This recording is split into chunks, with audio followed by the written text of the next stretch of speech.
for coming to our Invest India and Invest Canada Gala. This is this year first event. We have done last year same event in a Gulf, and yearly event as a gala in a Dhanteras Gala we have done last year. And for just a reminder, we have this year gala on a 4th November. So please join with us for today's gala. There is some minor housekeeping rules. Please keep your mobile silent so speaker cannot distracted. And there is I think everybody get the parking ticket, reduced parking ticket. And there is a washroom straight ahead there. And that's it. I will not take too much time. I will introduce our today's MC, Ms. Vedanshi Patel. She is our youth member and student of Waterloo University. Vedanshi Patel. So now let us officially begin our event. I would like to invite on stage the president of the Canadian Hindu Chamber of Commerce, Naresh Javra. So please give a warm welcome to Naresh Javra. Thank you for introduction. Warm welcome to everyone on a short notice, and many people who register who are interested in mining and agro business. Namaste and good evening, everyone. It's our pleasure to see all of you here who joined today. Warm welcome to everyone again, all attendees. A special thank to our dignitaries who accept CSCC invitation and join us today. Special thank to Honorable CGI Apurva Srivastavji, Honorable MPV FE, he is on the way. Mr. Rory, he is a mining specialist as a speaker. So there's the MPP FE is here. Madan Chawla ji, he is one of the panelists for the mining industry. Thank you for joining us. Ms. Manisha Gupta, she coming from all the way India. She is one of the panelists who is explore about the agro and other possibility for India. Lieutenant Preeti Mohanji, she came from all the way India. And thank you for joining today as one of the panelists. All board member, advisory board member who are joining today, all our member, Mr. Ajay Shah and Vipin Sharma, they are on the way. They are from community. They have some special community Hindu project. They will announce end of the event too.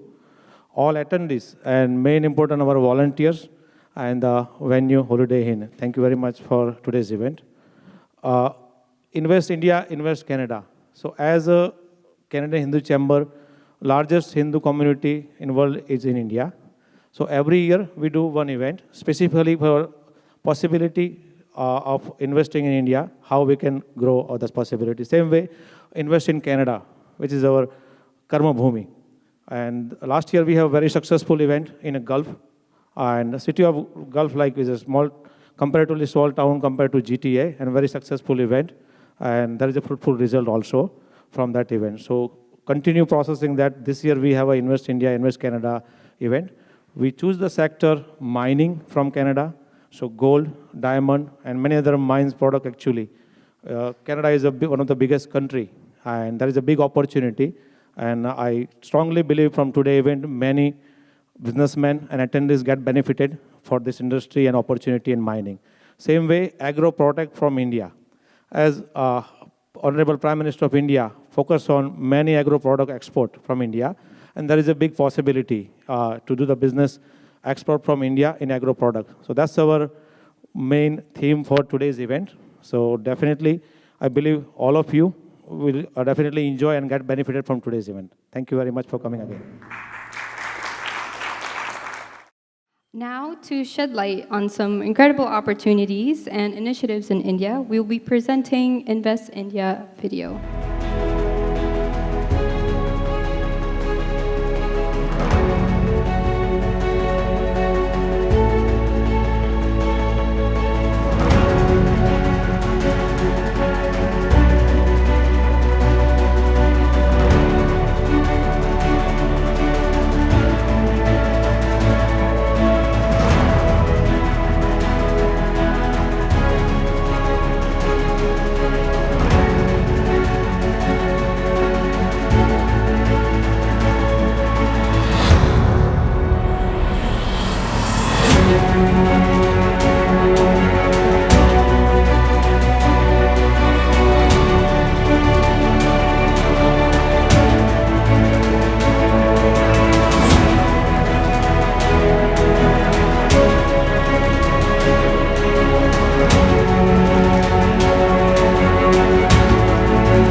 Now, I would like to invite Meena Patel to introduce our esteemed guest.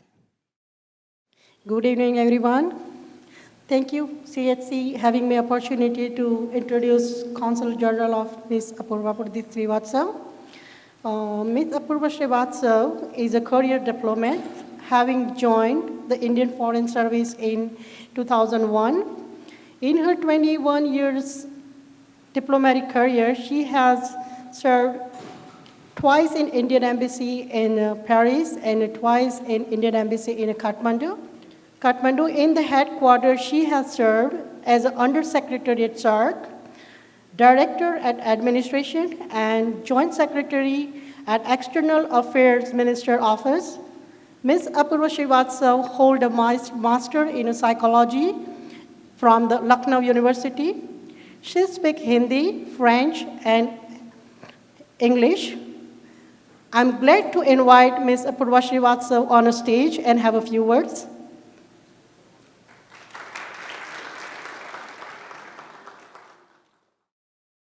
First of all, I would like to thank Canadian Hindu Chamber of Commerce for organizing this wonderful event today, Invest India, Invest Canada.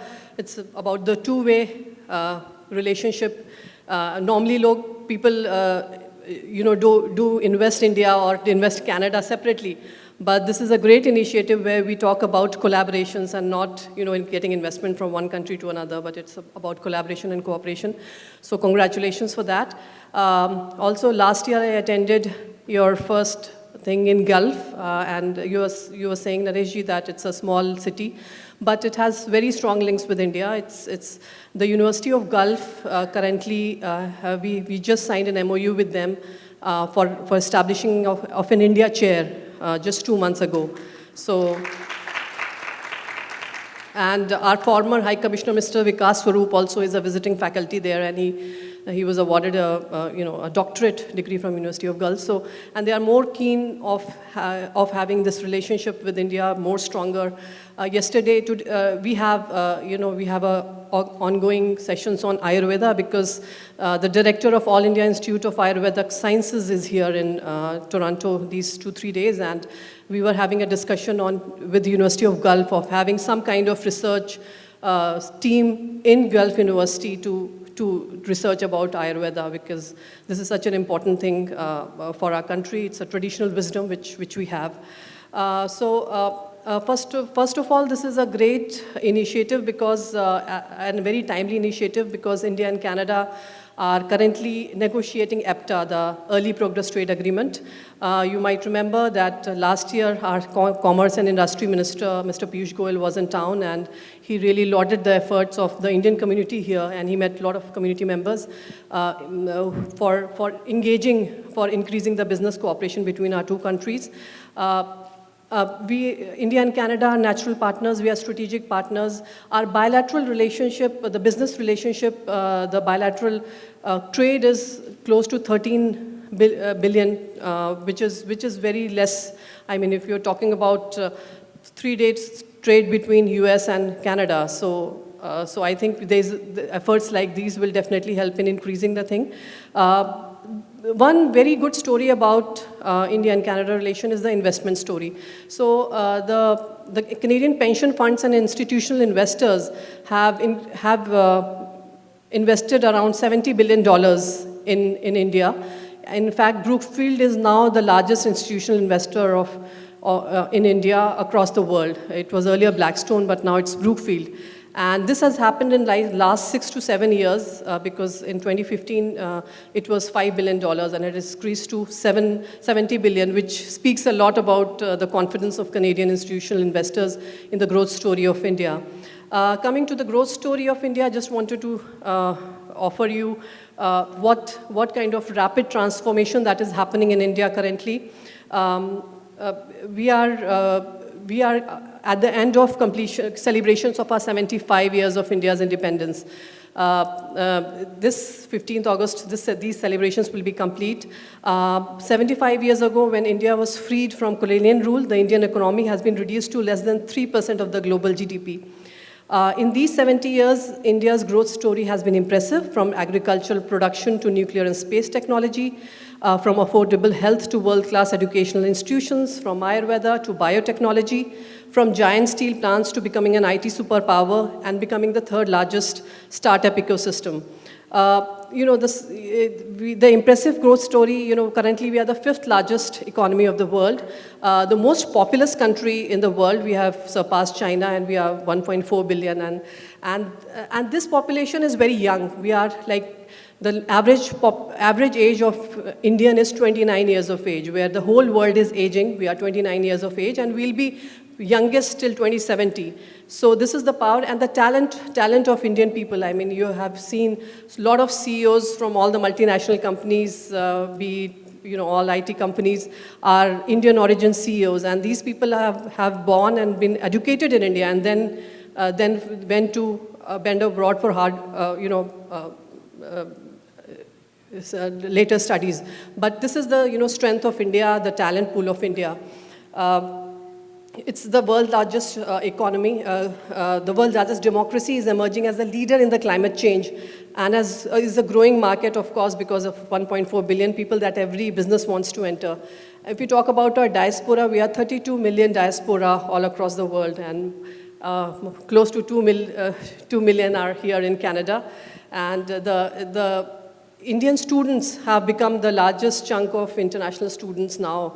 It's close to 250,000 students and more coming every year. We have the second largest number of scientists and engineers. We have close to 3 million software developers and 38% of the world's IT offshore talent. Indians have always been very innovative. We're powered by the spirit of, we called Jugaad. So Jugaad is basically getting things done in very limited resources. So example is,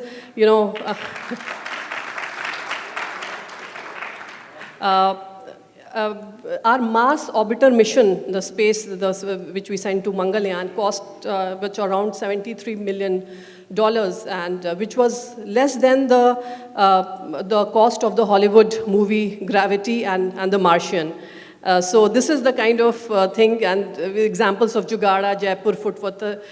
We have a Jaipur Foot where people who can't walk for $30, clay fridges for $80, cycle powered with water pumps, and if you have all visited India, you would see the power of Jugaad. So that's how we try to maximize the product. So getting things done in limited resources.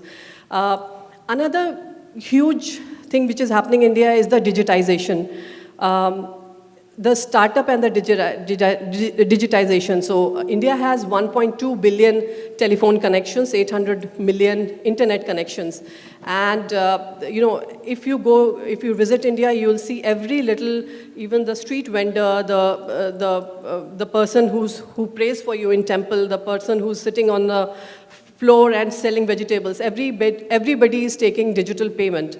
So it's all over. Everybody transferring money in villages. So 47% of all live digital payment of the world happens in India currently. Last year we had 89 million transactions. Next 4 countries combined together were less than 89 million. So that's the power of India right now, and the youth, the digitization, and all this coming together, and this develops a very solid startup ecosystem. So we are the third largest ecosystem in the world. When we started our Startup India program, it was in 2016, we had around 454 startups. Cut to today, 7 years later, today we have 99,000 startups registered with the government, and across 656 districts in second tier, third tier, fourth tier districts in all areas, be it agriculture, space, technology, mining, it's all over. So this is how the transformation is taking place. If you talk about pharma, you saw the video today about what things are happening in India. I just want to point out 2 things. It said that we are number 2 in PPE manufacturing. Did you know that before COVID, we exported 100% of PPEs? Not a single PPE was made in India before COVID. Immediately, our industry put together, everybody under the direction of Prime Minister, within 2 years, within 2.5 years, we became second largest producers of PPE. Second thing I wanted to point out from the video was we are the second largest manufacturers of mobile phones. Till 5 years ago, we didn't manufacture mobile at all, and all this happened because of the very, very liberal policies of the government, which is happening, and these policies and this kind of atmosphere and has given creates a great opportunities for Canadian companies to come to India and joint collaborations.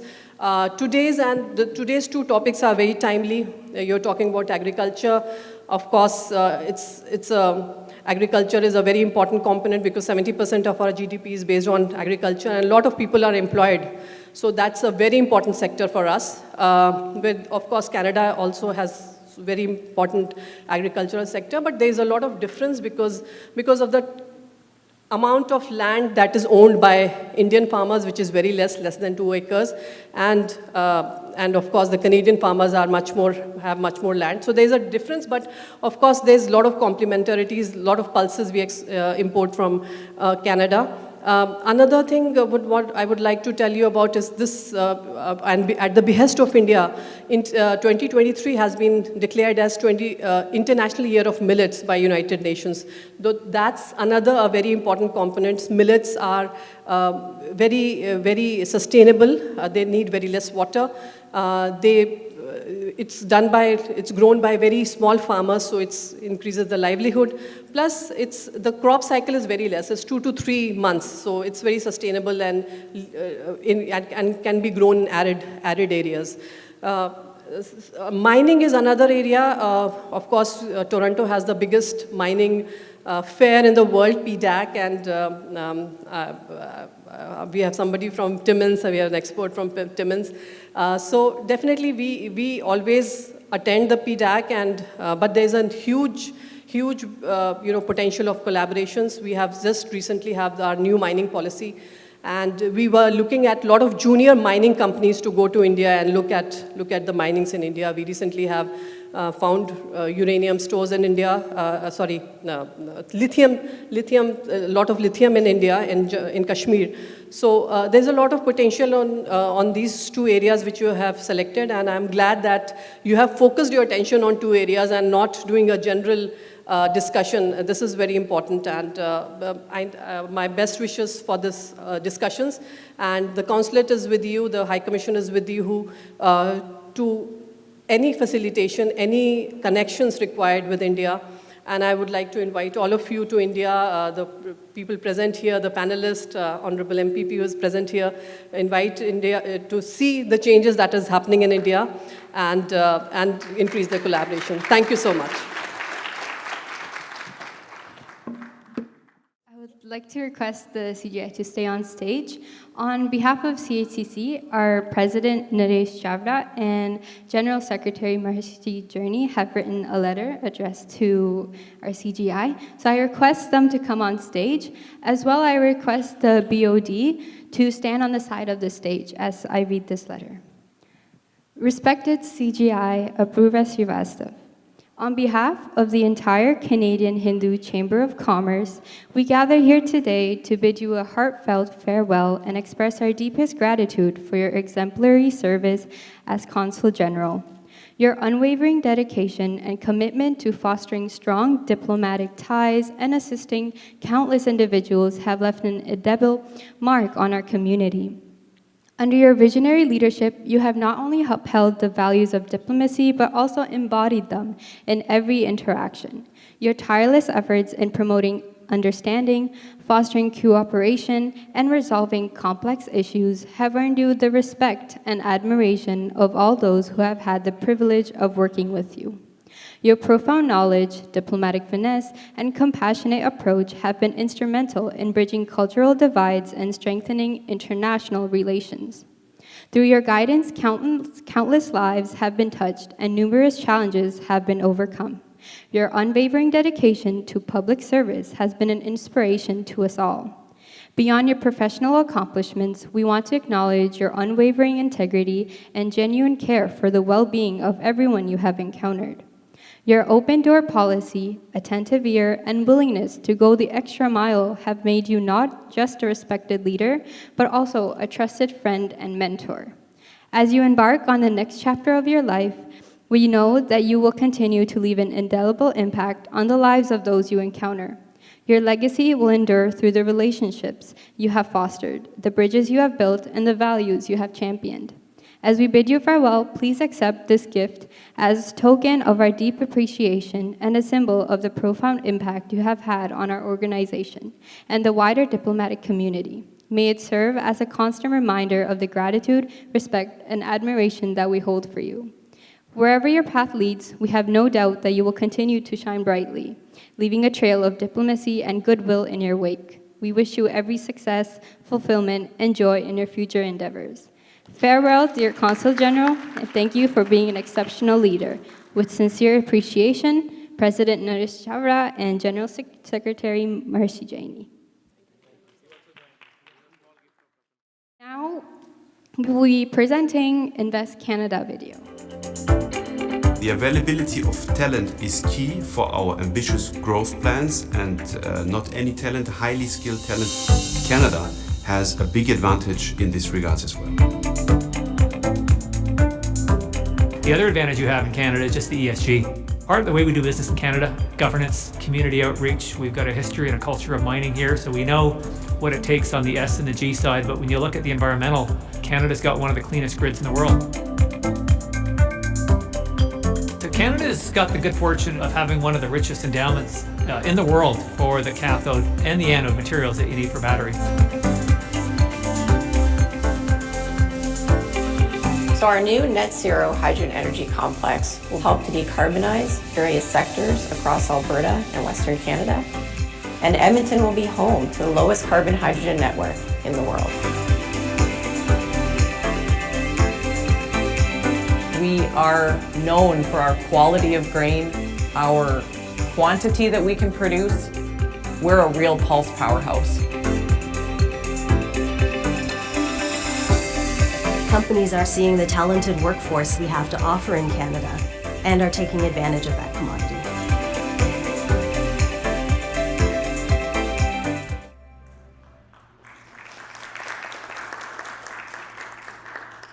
Now be inviting our life member Bhavesh Bhatt to be reading a letter from Pierre, the leader of the opposition. I'm just going to read the reading from the official opposition leader Pierre Poilievre.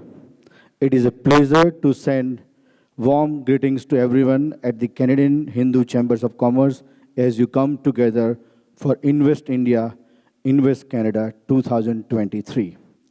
Tonight, Canada and India incredibly partnership is on full display as you come together to celebrate our strong ties and work that is propelling both our countries forward. Each one of you attending tonight is a testament to the strength of the friendship and rich blessing we enjoy when people have the freedom to bring their skills and expertise to their communities. Your success is an inspiration example of what we can achieve when we unleash the potential of the incredible people who want to make Canada their home. Thanks so much to the President Naresh Kumar Chavda and everyone at the Canadian Hindu Chambers of Commerce for all that you do to nurture this relationship and to champion the success of Hindu Canadians. In the day ahead, I look forward to working together to deepen the ties between the Canada and India as we embrace the common sense of the common people here in our common home. Let's bring it home. Thank you. Thank you so much, Bhavesh Bhatt, for reading the letter on behalf of Pierre. Now I will introduce Kushagra Sharma to come and invite our next guest. Thank you, Vidanshaji. Namaste, everyone. My name is Kushagra. I'm the Vice President of the Canadian Hindu Chamber of Commerce. Today I have the pleasure of inviting our next guest. I'd like to invite MPP Effie Triantafilopoulos up on the stage. MPP Effie is the MPP for Oakville North Burlington, and she's also the Parliamentary Assistant to the Minister of Economic Development, Job Creation and Trade. So it's a pleasure to have representative from the ministry today. Thank you very much, Effie, for coming. Please come up.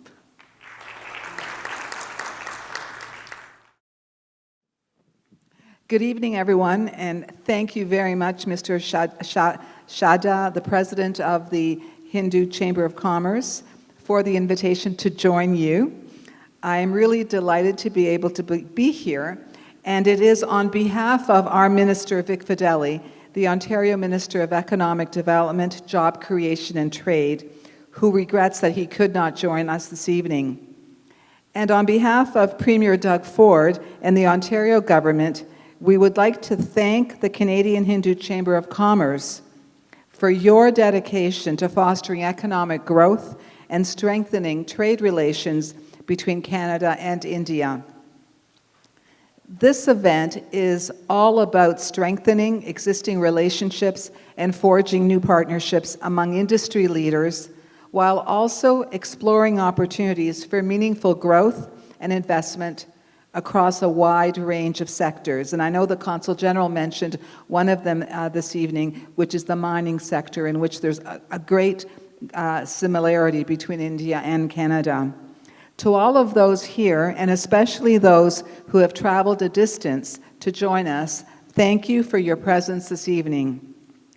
We in the Ontario government look forward to the dialogue your insights will foster as we continue to expand bilateral trade relations between our two jurisdictions. India and Ontario share a long history as economic partners and as good friends. Our province is home to more than 900,000 people of Indian origin, the largest Indian population in all of Canada. And there are more than 75,000 international students from India studying at Ontario's excellent colleges and universities. Minister Fedeli's first business mission to India was in November 2019, and his most recent visit was just last November, with the sole focus to further strengthen our relationships with key partners and attract new investments. Ontario has also renewed the long-standing Memorandum of Understanding with the states of Maharashtra and Telangana. How did I do? I should be able to pronounce that because I have a very long last name, as you know. The MOU continues to foster collaboration on key initiatives across a wide range of sectors, including automotive, aerospace, media, and entertainment. Now, the renewal of the MOU is helping our jurisdictions continue to innovate and grow. Since then, our relationship has only grown stronger. Our government has participated in 3 in-person trade missions, and we have conducted 3 virtually during the pandemic. And we battled the pandemic as friends and partners. And as you may know, during the second wave of COVID, our Ontario government sent 5,000 ventilators to aid in the protection of the Indian people.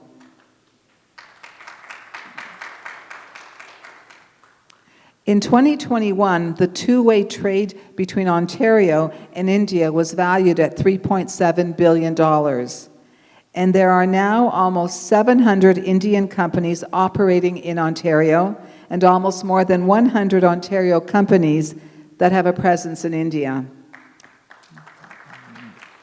We've been fortunate to welcome investments from companies all across India, including major conglomerates like Aditya Birla, Tata, and L&T, leading technology companies like HCL, Infosys, and Wipro, and pharma giants like Piramal and Sun, unicorns like Paytm and Zoho, and many newer players like 88 Pictures.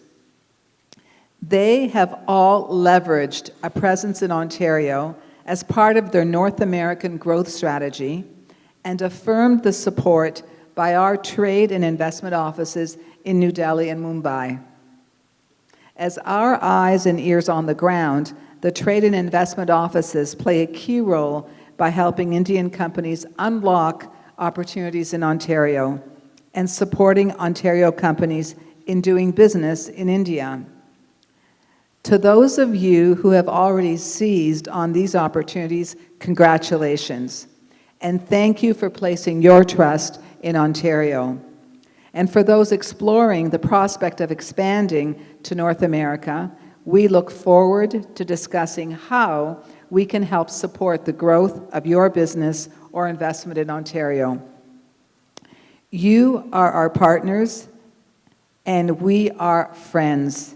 And just like we were welcomed everywhere we went in India, you will be welcomed everywhere you go in Ontario. As Premier Doug Ford has said, Ontario is open for business. Thank you. Mr. Rory Dreadhart.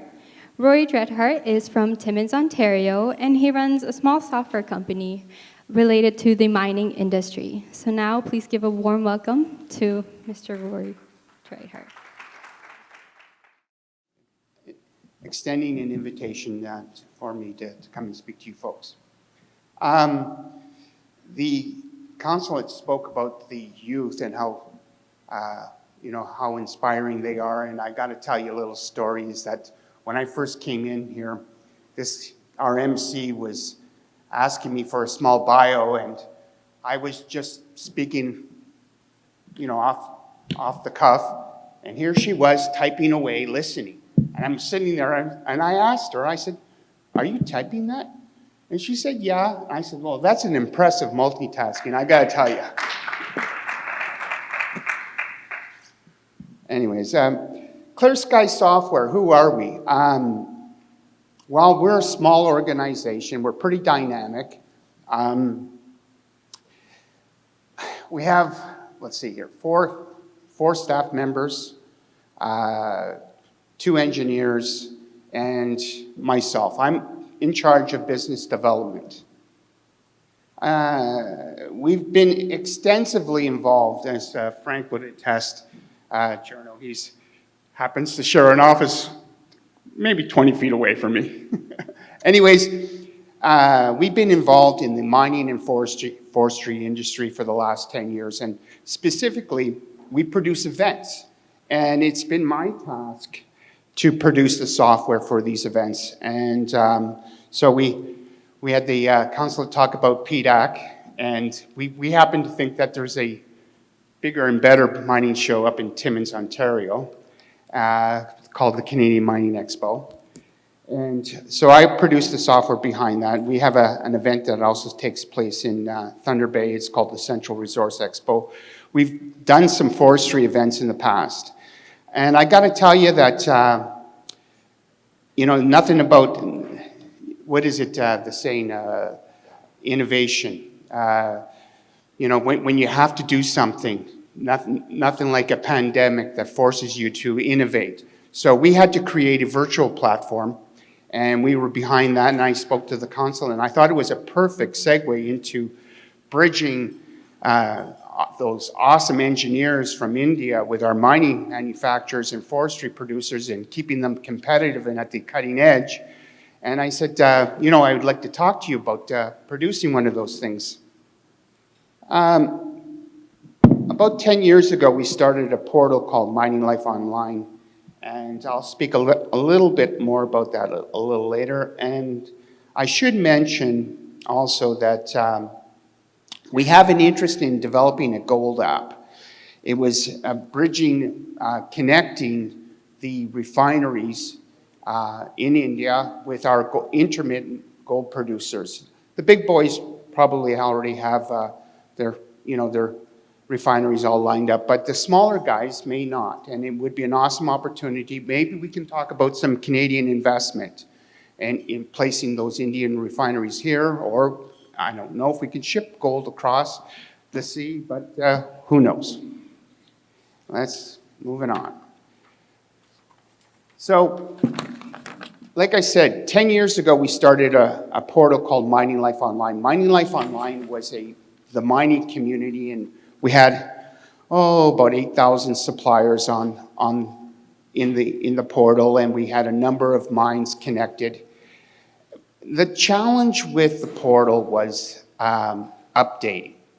We gave permissions to the suppliers to update their own material, and unfortunately, it wasn't, if they did not update it, it became obsolete very quickly. And as a result of that, we sort of discontinued that portion of it. Mining Life continues to be an awesome publication. In fact, Frank has written a number of articles that are being submitted to Mining Life Online.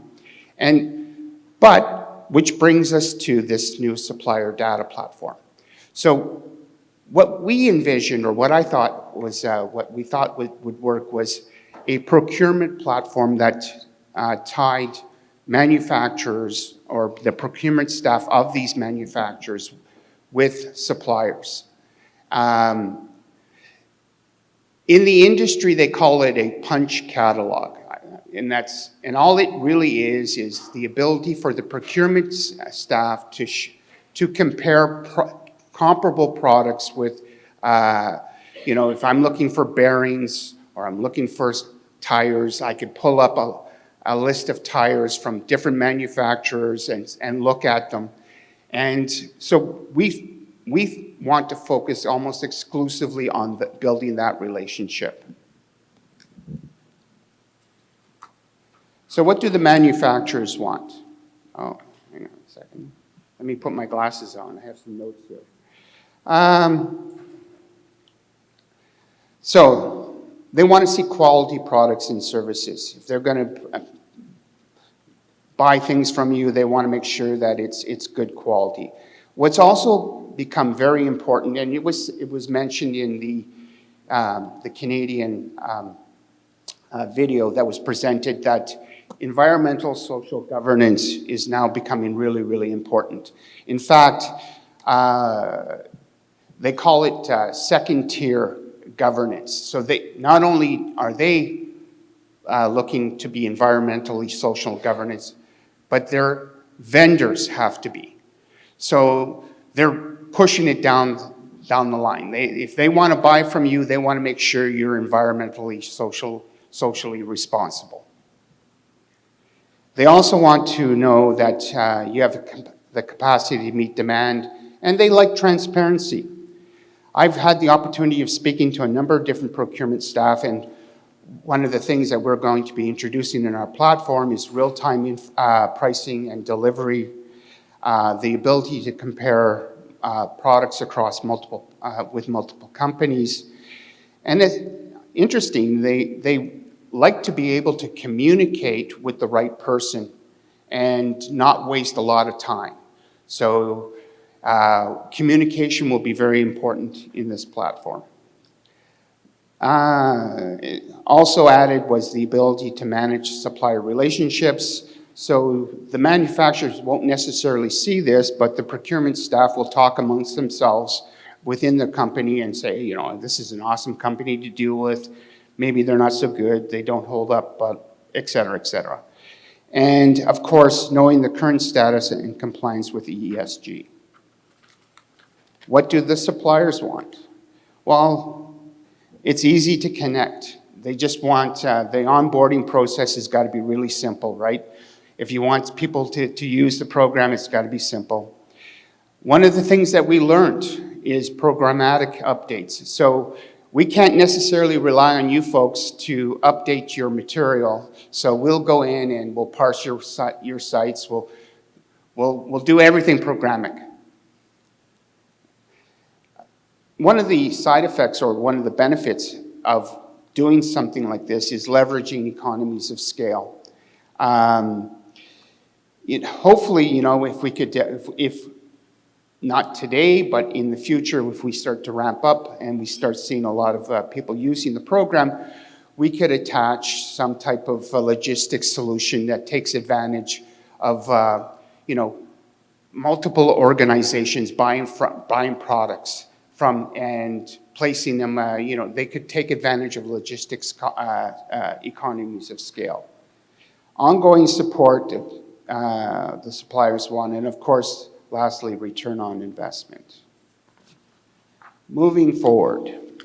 So what I've been doing is seeking the involvement and input with the mines and forestry producers.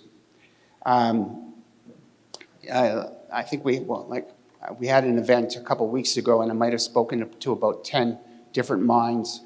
I've know a lot of forestry companies as well, and they're in a similar situation. They like to procure their products from reliable manufacturers. So attached to this platform, we'll develop a back end for the procurement staff members where they'll be able to use it, they'll be able to connect. Once we develop that system, we'll go after the suppliers who will want to be part of that program. Grow manufacturer suppliers and expand the platform functionality. Anyways, that's about it. Do you have any questions, guys?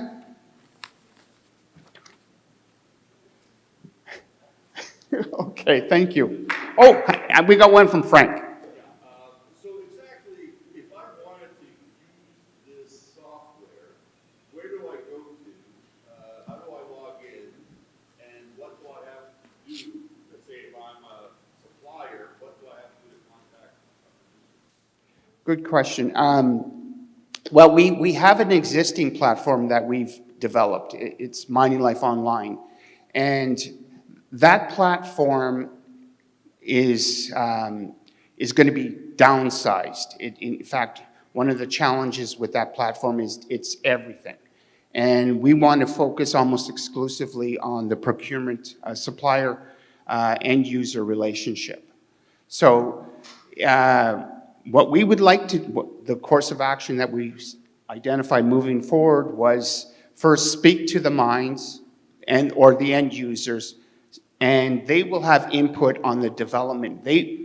We already began speaking to them. They wanted to see real-time inventory. They wanted to see volume pricing and all of these other kind of things. They wanted the ability to communicate directly with the right person. So those are some of the things that we will be introducing. And once we get that done right, it's sort of like this. The end user drives the ship. Everyone wants to sell to the companies that buy billions of dollars of product. Every supplier wants to be there.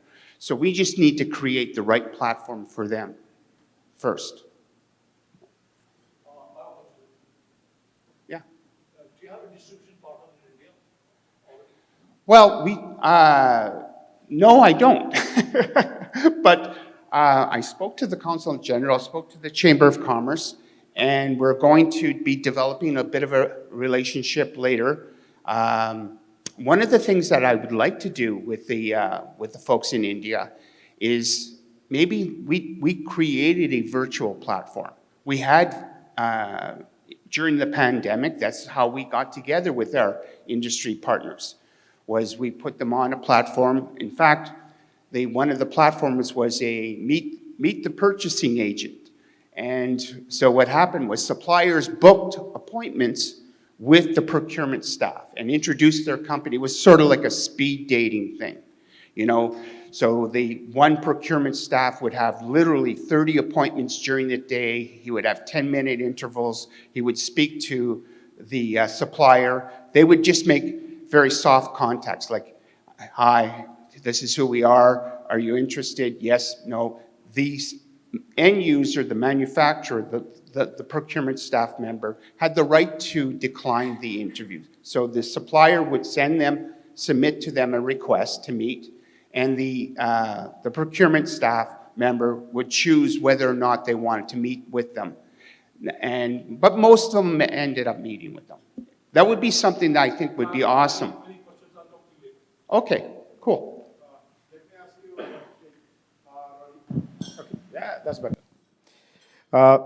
You have mentioned that when we were talking outside that your company is involved in the gold mining. And you said that India is the biggest buyer of gold, and your company is somehow related to the gold. So how do you have any plan how you are going to relate it, especially between India and Canada, your business? Well, Any plan towards it? we have a gentleman here in Madden who's been working with the Indian refineries, and he forever is asking me to find Dory. And but what we would expect, and I have to speak to Madden a bit later, is that might be a longer-term relationship, working with the juniors and fostering a relationship. And in fact, I'm not sure exactly what the juniors or the producing mines would want, whether or not they would want to ship their product to India for refinery, or whether they would like to see you invest in Canada and have a refinery here. Thank you. Thank you once again, Mr. Dreadheart, for this insightful presentation. Now it's a pleasure for me to invite our next guest, Preeti Mohan. Lieutenant Preeti Mohan is an ex-officer of the Indian Navy, where she served as a logistics officer. In addition to her military accomplishment, Preeti Mohan is also a national-level badminton player and continues to participate in masters-level badminton competitions today.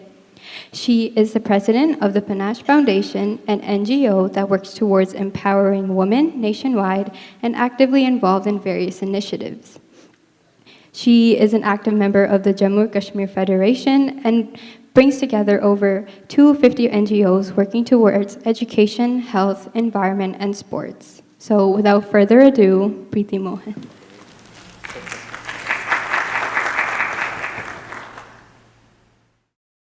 Ladies and gentlemen, distinguished guests, good evening. Thank you for being here today. It is a great honor and privilege to address you as we gather here today to discuss a matter of utmost importance, the promotion of trade between Canada and India in the fields of agriculture and mining. Allow me to introduce myself. I am a former naval officer and a founder of an NGO dedicated to women empowerment, cooperative societies, self-help groups, and various initiatives focused on revivals of temples in beautiful valley of Kashmir, as well as agriculture, tourism, and travel.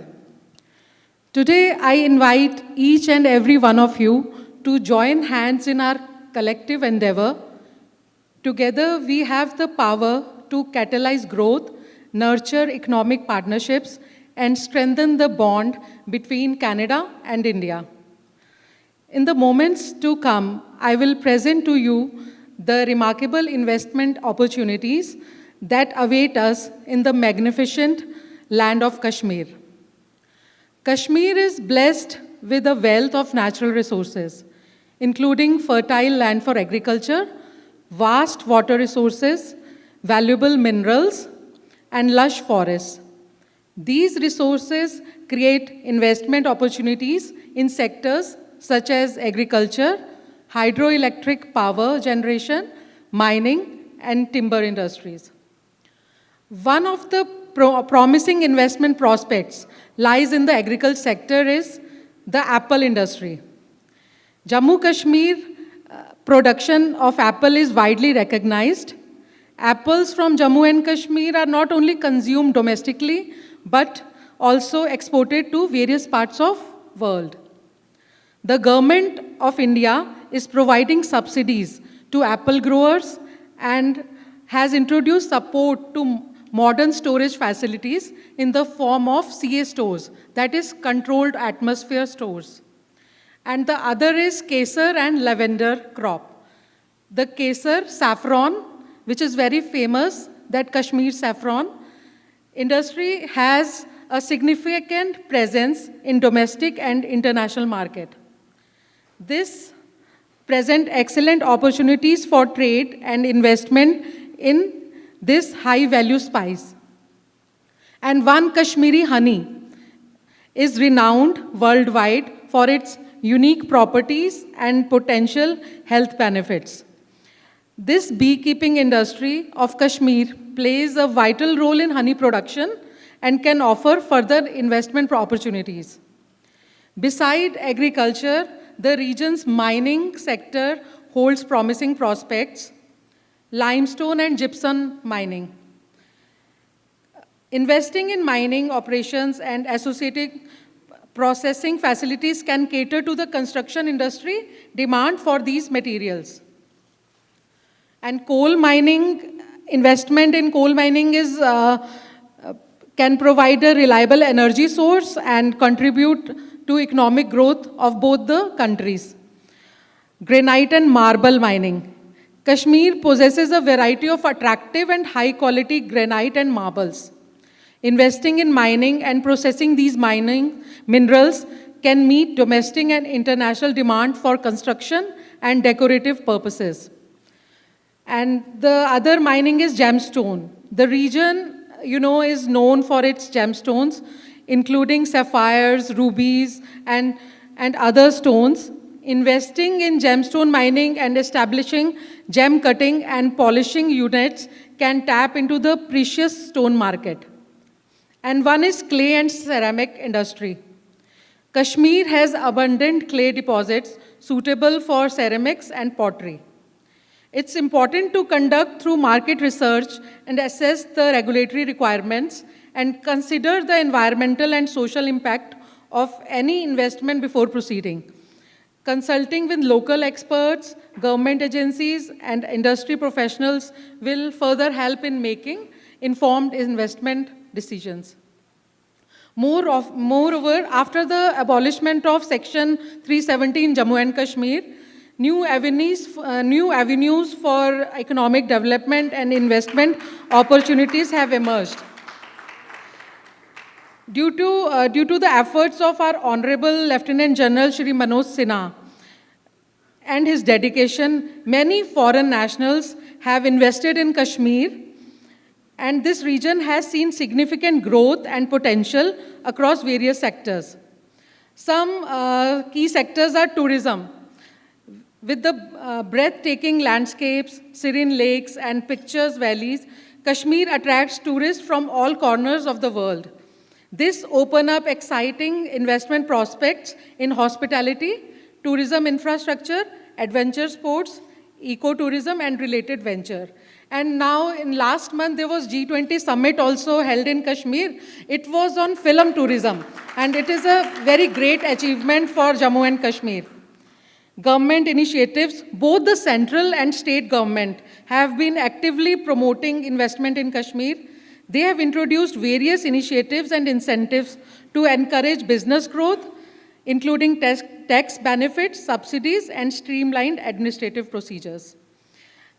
And other is investment in special economic zones. We have special economic zones which are established in Kashmir to promote industrial growth and attract foreign investment. These zones offer incentives such as tax exemptions and simplified regulations, creating a favorable investment climate for businesses interested in setting up operations. And you know that there is a cultural heritage of Kashmir and handicrafts also. It is renowned for it, which include crafts like carpets, shawls, and woodwork. Investing in the preservation and promotion of these traditional crafts can significantly contribute to the growth of the handicraft industry and provide employment opportunity for local artisans.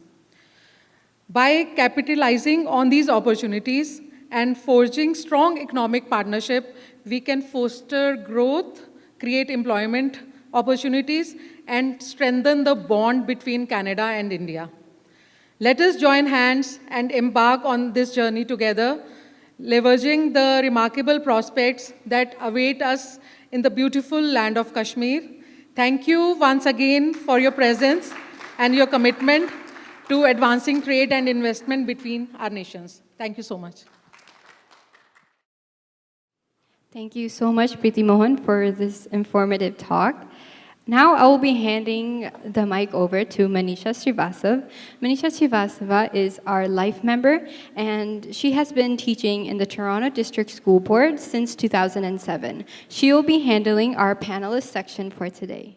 Thank you. Good evening, everyone. So we are at the panel discussion portion of this evening.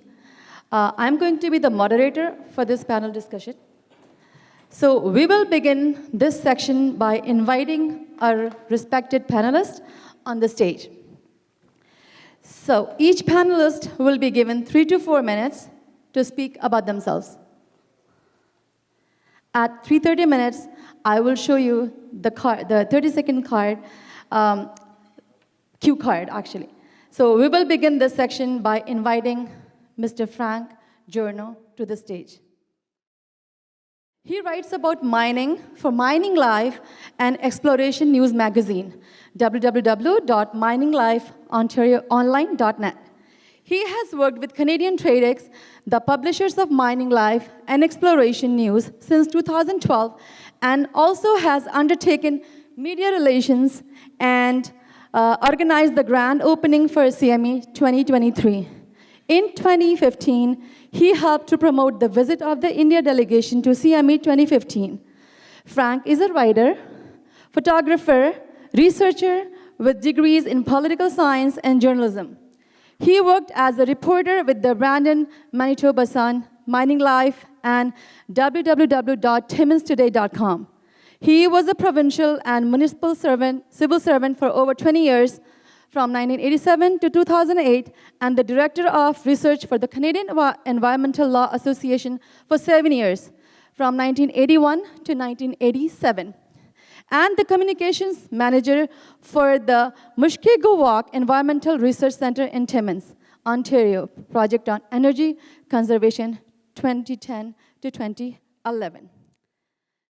Thank you very much. It's really a great pleasure to be here. You know, when I was a little boy back in the 60s, I had a big dream, and that's to be a sitar player, because I listened to Mr. Ravi Shankar, and I always dreamed of it.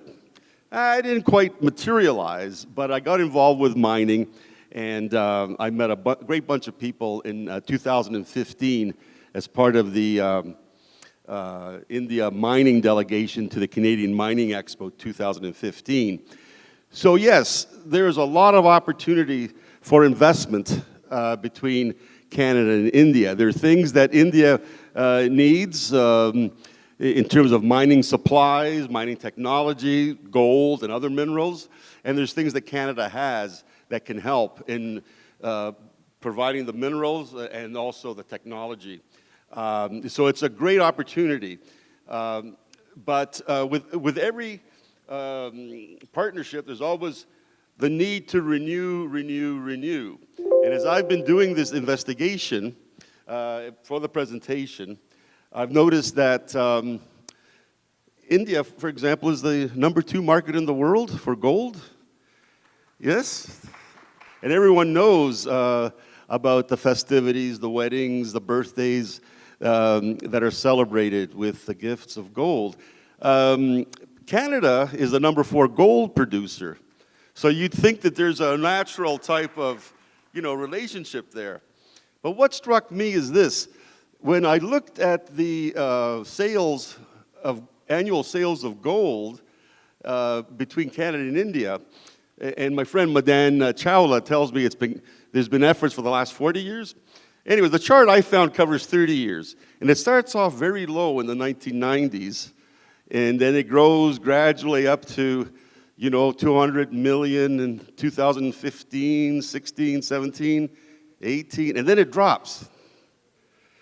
It dropped to about less than $1 million, $670,000 US in 2019 for various reasons. So the great job that the former Consul General, Akhilesh Misra, did in 2015 to get things built up now have to be renewed. If I could just have the next slide. So this is, again, India's #2. The one following that, I just want to see the chart. So I'm not sure if you can see that, But Canada, the #4 gold producer, sells mainly to the United States, Great Britain, and a bunch of other countries. India is not on that pie chart. It's number 10 or 11, so it's just didn't make the pie. But we're going to change the ingredient and make sure that, India is up there. So if you put on the next slide, I just want to show you what I said before. On the left, you have the trade in gold in the 1990s. And you can see through missions like this, through the delegations over the years, it increased to the top around 2018, and then it collapsed. The question is, why did it drop so drastically? And obviously, COVID must have had something to do with it. But we need to get a few more answers, and I know Madan and I have been trying to figure out where all this gold in Canada goes, and how can we get some more to India? So the question we have today is what happened, and how can we improve the relationship? Because all relationships, no matter how great they are, need to be renewed and refreshed. So if I can go to the last slide, and I'll just summarize. So what, for my part and also my friend Madan's part, is we will be looking at doing some more research on how to figure out where the gold from Canada is produced, where it goes, how it's refined. Now, in India, Canada sells, what was it? Wrought gold, which is mildly refined gold that needs to be finished. And like I said, in 2022, it amounted to about $650,000. Now, there's got to be room for improvement there, and we're going to have to figure out how to do that. So we're going to work on a documentary and what Madan refers to as a white paper to get some answers. Ask some tough questions of the minister and deputy ministers of International Trade and Natural Resources Canada to find out how we can make things better. And someone mentioned it previously. This is a great climate because our two countries are talking about developing a free trade agreement. And I know both the Indian government officials and ministers have encouraged Canada to meet with Indian officials. And so you can see that India's industry minister invites Canadian miners to join them to develop not only gold, but critical minerals, lithium, and battery electric material. And as the Globe and Mail reports, Canada is looking to India to build a strong Indo-Pacific partnership since its ties with China are in somewhat shaky waters right now. So as we continue with this conference and many others like it, let's look forward to better relations and prosperity for both India and Canada. Thank you very much. Thank you to Mr. Sanjay Kulkarni and Mr. Muralilal Thapalial, who are from Indo-Canadian Chambers of Commerce, right? Thank you. Welcome, Mr. Sanjay and Mr. Muralilal.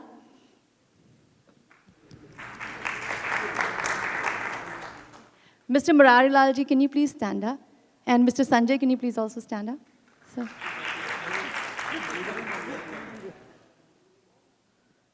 Manisha ji, please come. So Manisha Gupta is the commodities editor and the only credible face on Indian media for all things commodities. She is an MBA and also holds diploma in international trade finance. She started her career as an advisor for Forex and international commodities and heading trading desk for commodities before joining CNBC TV 18. Manisha is an expert on price and policy measures for India and global commodities, from crude oil to copper to corn and cotton.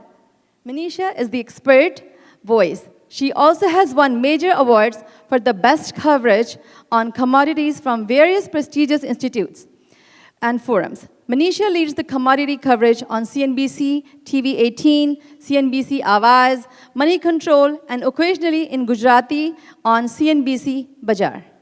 Manisha ji, please talk about your experiences and your journey. Thank you. Thank you so much. I'm absolutely delighted to be here and meet a namesake, Manisha Srivastava. Thank you so much for introducing me. Okay. Yes, I've been covering commodities for 20 years now, and there has been so much change in India. But first of all, thank you so much for having me. And there's an observation here, by the way. You know, when you move into a commodity seminar or a mining seminar or a bullion seminar, and I've been doing many of them, there are very less women. Most of the time, I'm the only woman in the whole hall. But thank you. There are many women here. And you know, it was only a couple of months ago that we were doing a seminar in Delhi, which was about international mining, and we ended up forming Women in Mining as an association there. So we have women in mining, women in bullion, women in emerald, and I would really suggest something that we do here as well, because there are already so many women here. I have been asked to talk about agriculture in India, and as I said, I've been covering the subject for the last 20 years now, and there has been a lot of difference that you see. You know, there was a point 10 years ago when we were having a lot of debates on the channel on how a lot of agriculture families, agriculture as industries were moving out because they did not see any growth there. The MSPs were increasing, but the government did not want inflation coming in. So there was a lot of conflict here. But in last 5 and 7 years, and as Ms. Srivastava was also pointing out, there are thousands of startups, and many of them also come in from agriculture. Whether you talk about sustainability, aqua, shrimp, trading platforms, there is just so much that is actually happening in commodities right now. So the agriculture basically. When you talk about India and Canada, the trade is mostly balanced, is how we have seen. But if you look at the numbers really, and this is what we had covered in 2020, that if all the trade policies were proper, the India and Canada trade perhaps should have been 2% to 200% higher. Same goes for manufacturing, agriculture, and various other things as well. There was a conversation about how Canada exports a lot of pulses to India, but at this point in time, peas is banned, and what India imports from Canada is lentils, perhaps 1 million tons per annum and nothing more. So not too much of exports are happening from Canada in sense of agriculture. Somebody talked about on how India doesn't even buy much gold from Canada. Well, yes, there has been a lot of conversation about how the relationships need to be worked upon. We all talked about on how the Commerce and Industry Minister, Piyush Goyal, was in Ottawa in the month of May. And we do understand that the Counter Minister also is traveling to India in August to continue those conversations. G20 is yet another opportunity, and I have met a lot of Canadian ministers, officials who have traveled to India, where it has been about mining, oil and gas, and agriculture as well. It was only last week in Hyderabad that the Agriculture G20 was held, and sustainability, food security, technology, infrastructure was all on agenda, which we would see continue in the month of November as well. And we do understand that whether it's about EPTA, TRQ, CEPA, all of these conversations are expected to be closed by end of this year itself. When it comes about investments, really, yes, while the relationships are quite strong and the conversations are ongoing right now, but there are various fields that do need investments right now. There was conversation about how things are happening in Delhi and Mumbai in sense of meetings. I can tell you one thing that, India is a great partner with UAE, with UK. There are various things that have been signed with Singapore, Australia, etc. And we do see all of these countries and Chamber of Commerces come to India and plan, execute their road shows very, very well. We at CNBC have covered them very extensively as well. And we do understand that a lot of MOUs, a lot of agreements get signed there and then. So yes, there is interest. There is interest from multinationals, Indian companies, startups. We've seen 1 round, 2 rounds, so many rounds go across when it comes to funding as well, and they have been quite profitable too. I want to talk a bit about mining as well, and I don't know how many of you actually have been to mines. Have you seen any actual mines? Oh, okay. All right. So, what mines did you see?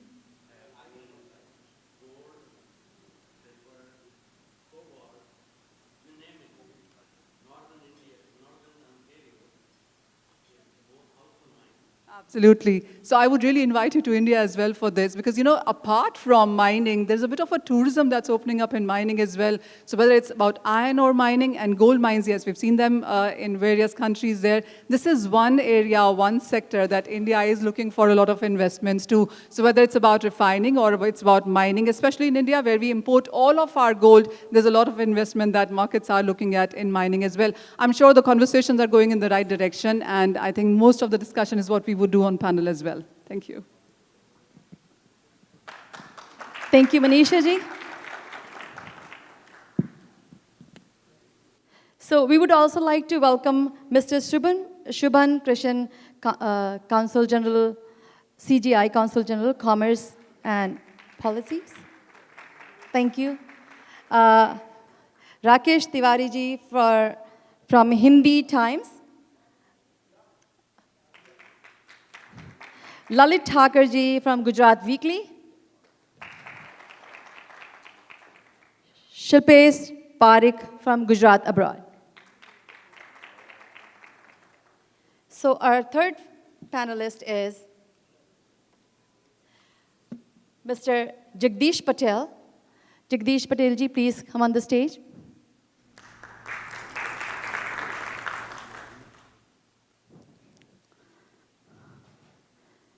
I would like to invite Mr. Surendra Sharma ji, who is our advisory board member, to come and present the bouquet to Mr. Jagdish Patel ji.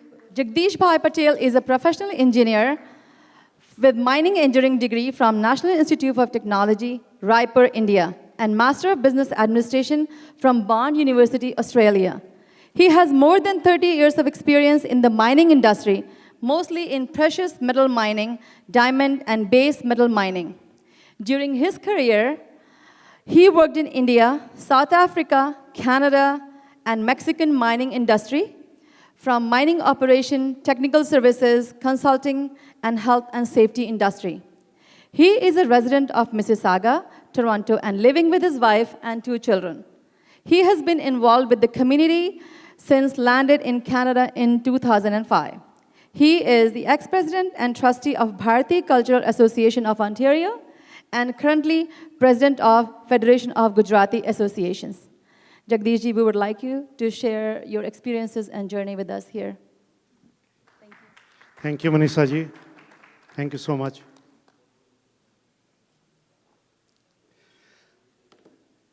Good afternoon. And I want to start my introduction with, I'm a proud life member of Canadian Hindu Chambers of Commerce.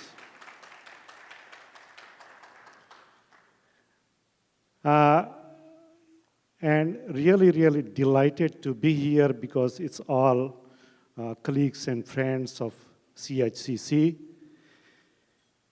To start with, we have talked about mining and trade, and Lieutenant Preetiji said many things about Kashmir and lithium and so on. I want you to look around you. Anything around you in your house is either from mining or either from agriculture, other than the clothes or other than certain items.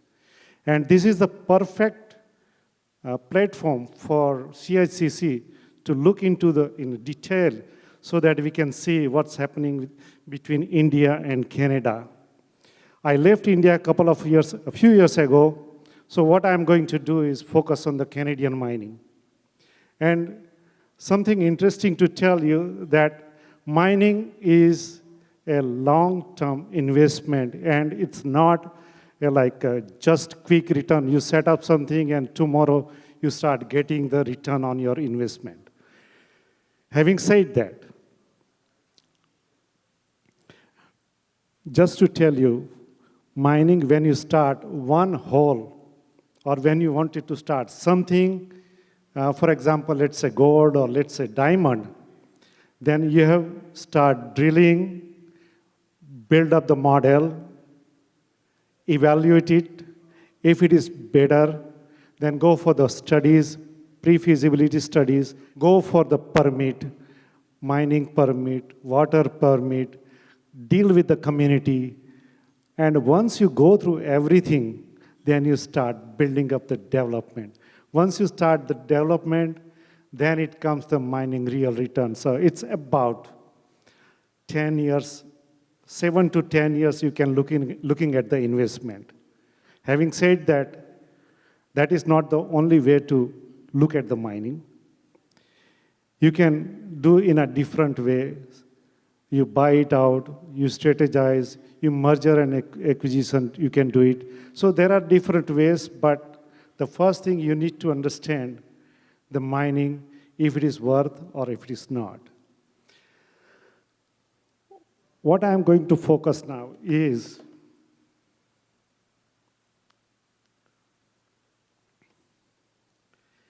it's a business. And every business has got the challenge.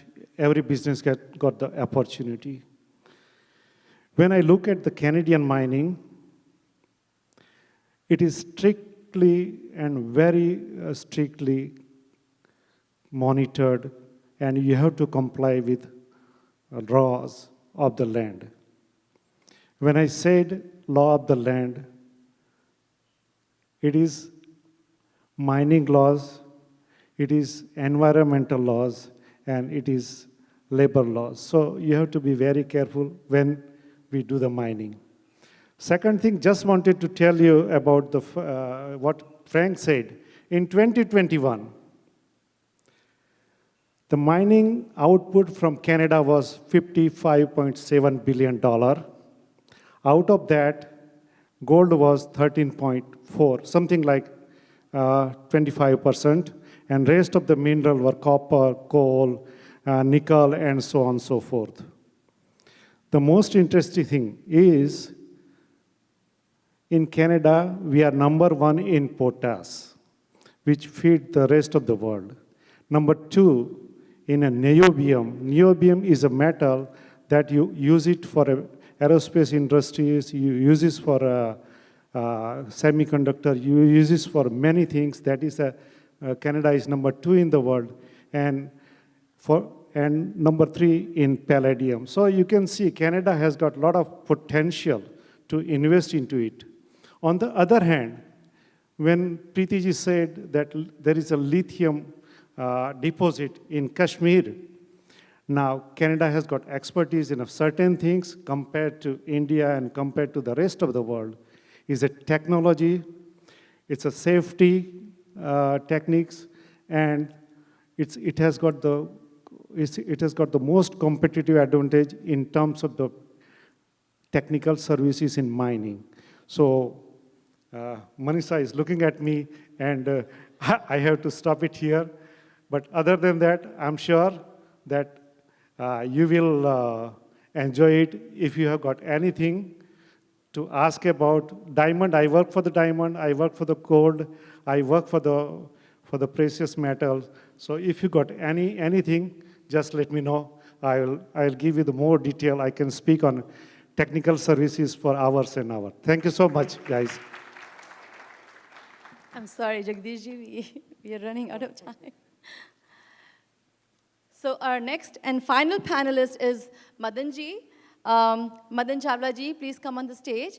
I would also like to invite Surendra ji again to present the bouquet to Madan ji. Please, Surendra ji, come on the stage again. Madan Chawla ji has more than 35 years of experience in sustainability, energy, and environmental field. Madan ji is an IIT graduate in entrepreneurial engineering.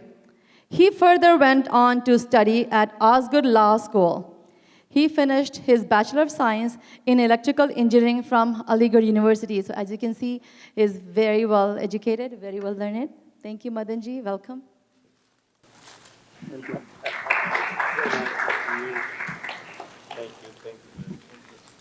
So Madan ji, please say a few words.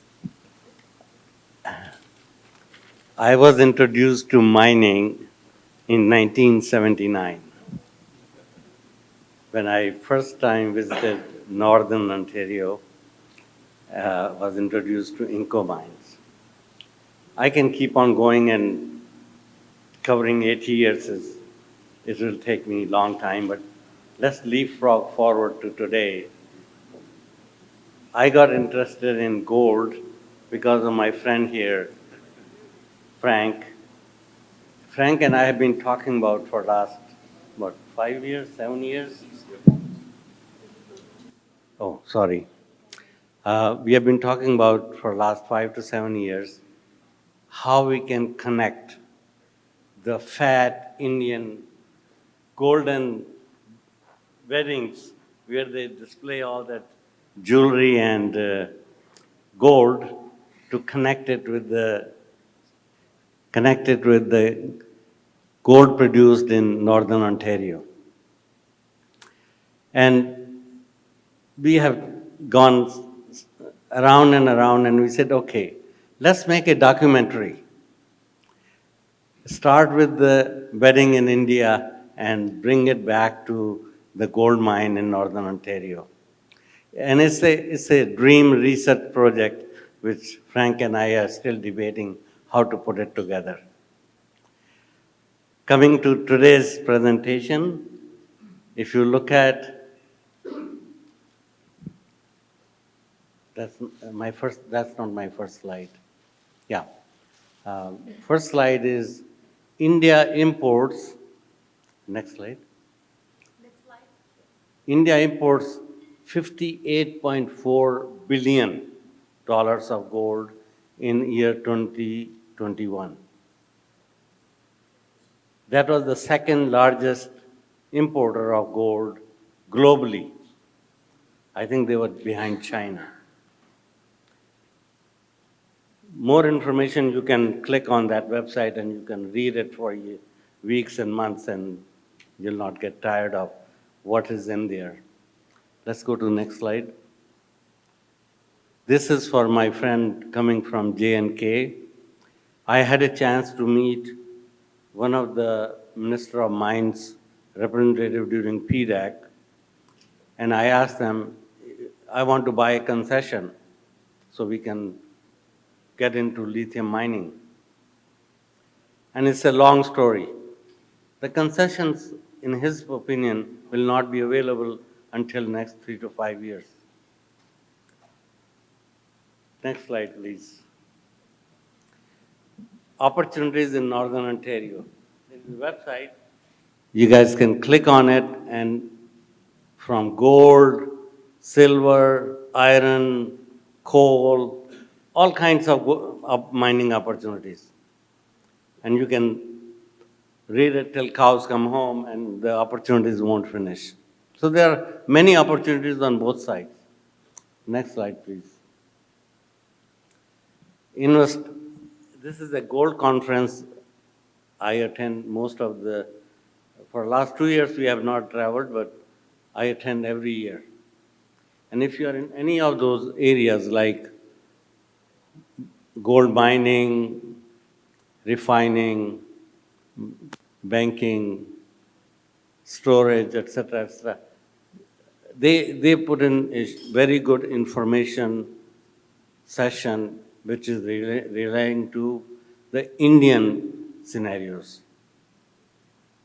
On the Canadian side, it's a total different law of the land versus in India. Next slide, please. And we all get lost. I'm talking about the small to medium size secondary tier of industry in Canada and small to medium size enterprise in India. We get lost in translation. Lost in Translation was a movie made in 2003 or 2004. It was a comedy, but very realistic to where we are today as far as the small to medium size businesses on both sides are concerned. We have various ranges, we get lost, delay in timing on both sides, not only one side. But ultimately, if we have crossed all the dots and all the oceans, we get stuck on funding or, for a small to medium-sized business, cash flow.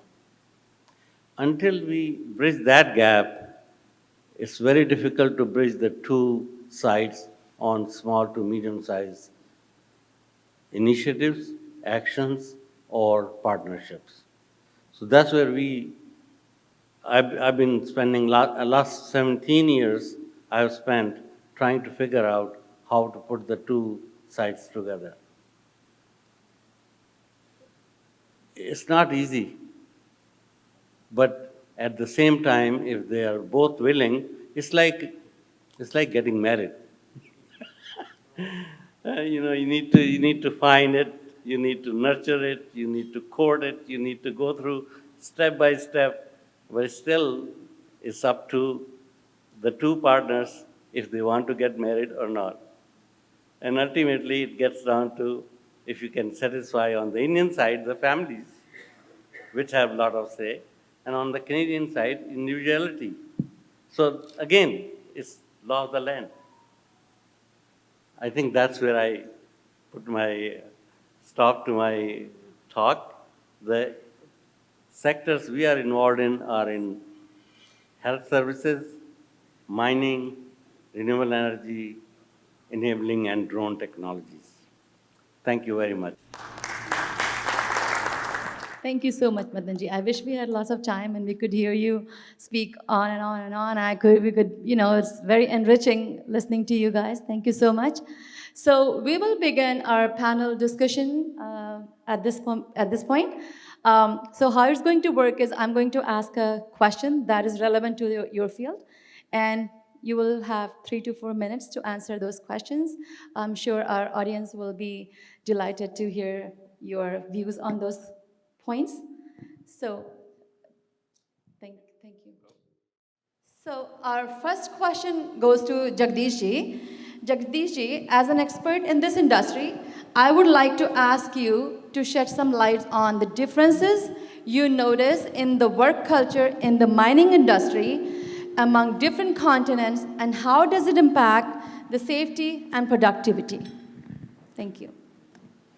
Okay. When we talk about mining, we need to understand the difference in culture, working culture. So I'm going to take you through the India to South Africa and to Canada.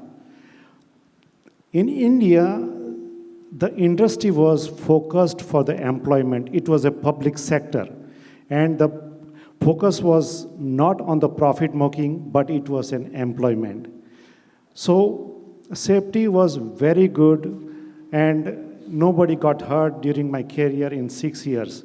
But when you come to the South Africa, immediately you can see that your salary is based on the bonus work on a performance of like how much you produce, and then you get the bonus.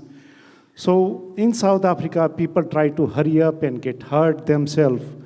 And now coming to the Canada is a well-balanced in safety. It is one of the best countries to work in the mining industry. They balance productivity with the safety. That takes care of your productivity. That takes care of your bottom line. So in a nutshell, what I'm trying to say is management is very, very important. How they look at the commodity, how they look at the mining industry, how they look at the people. In South Africa, the focus is on the production. In Canada, focus is on safety and productivity. So that is my personal experience with the mining industry regarding the safety and productivity. Thank you so much, Jagdish. That's very enlightening. Thank you. So my next question goes to Mr. Frank Journo. So Frank, what can be done? So I'm pretty sure the audience also likes to know this question, answer for this question, same just like me. So what can be done to encourage increase of Canadian exports of minerals and metals, including gold, to India? I think one of the answers was given by my good friend Rory Dreadhart, is to get the producers in contact with the purchasers. I mean, there's only so much the government of Canada can do and the government of India can do. Eventually, it'll have to come right down to, beg your pardon?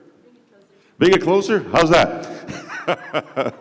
Anyways, eventually it has to come down to developing good relations between companies like Agnico Eagle, one of the large companies, or Barrick Gold, and people that they provide the product, people in the companies in India that require the gold to produce the products that they produce.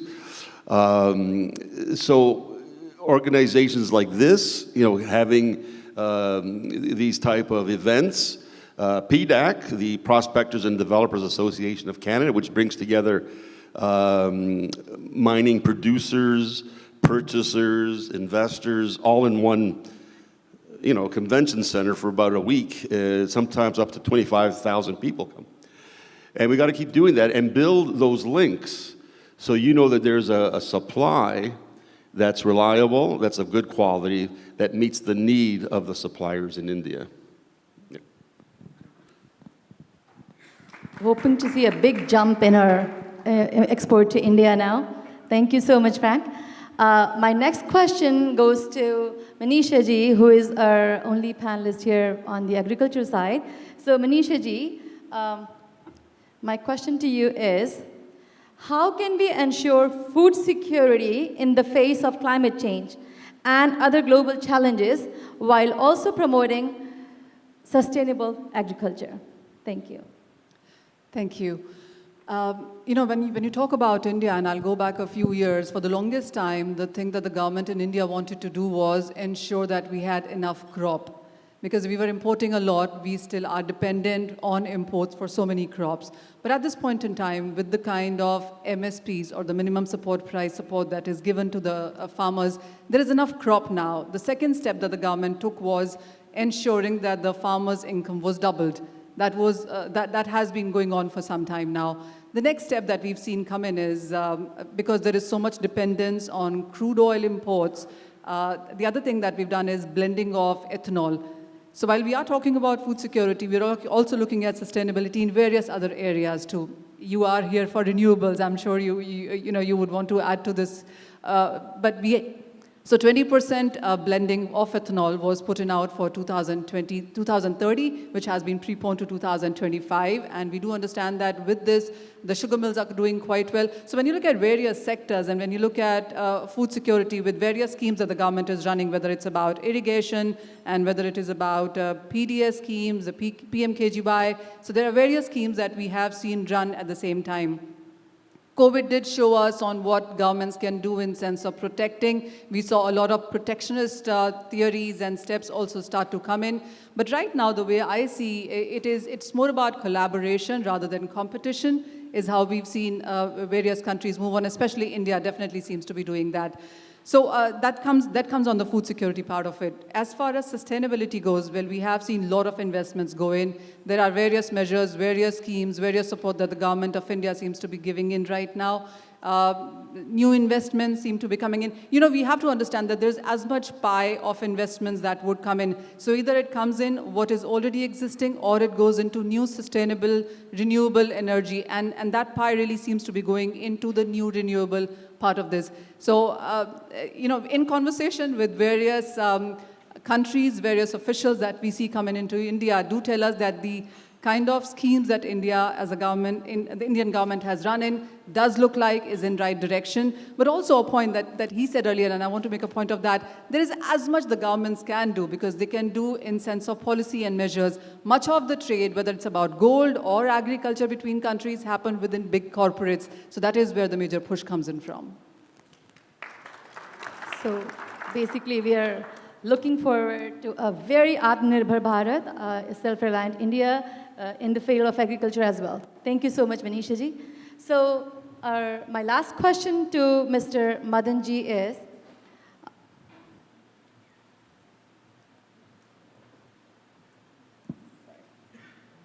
so Madan ji,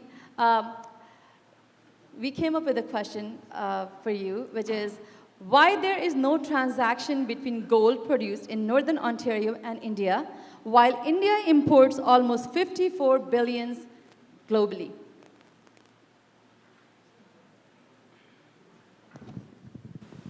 It's $1 million question.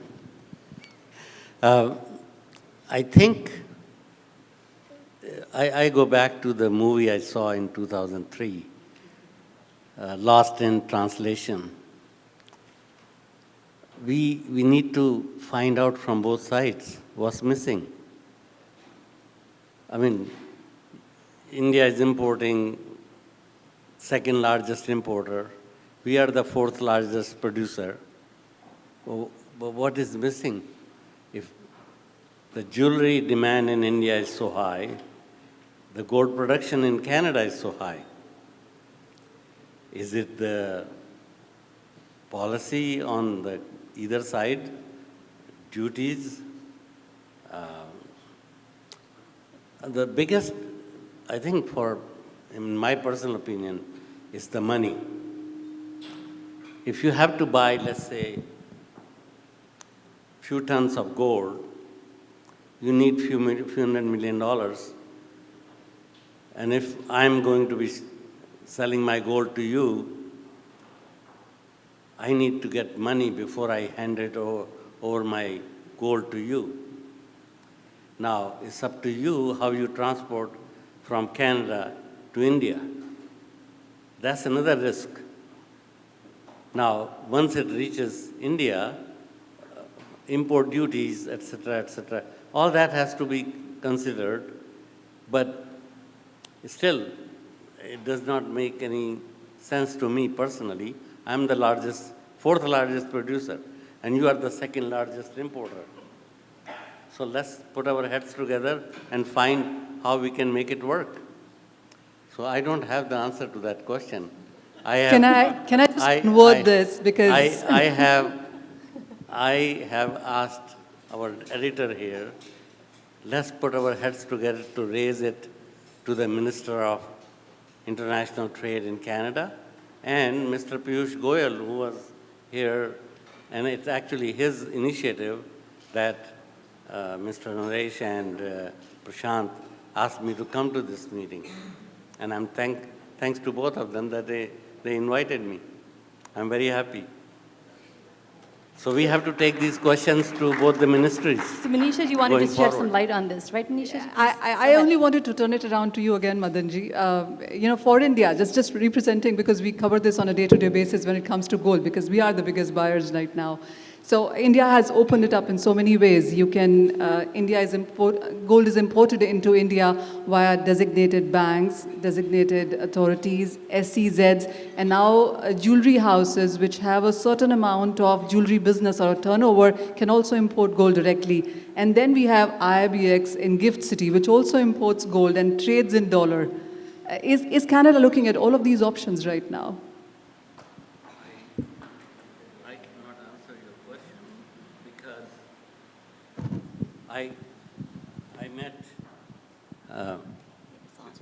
I met Kundan Jewelry House in Bangalore. They are the largest importer as well as exporter, one house. They export more than $200 million every year. When I asked them, I said, why aren't you importing from Canada? And their owner, he called the manager, not a single ounce came from Canada. So I don't know whether it's going through Switzerland or going through UAE, but it will be interesting to find why we can't do it direct. I mean, look at Uber.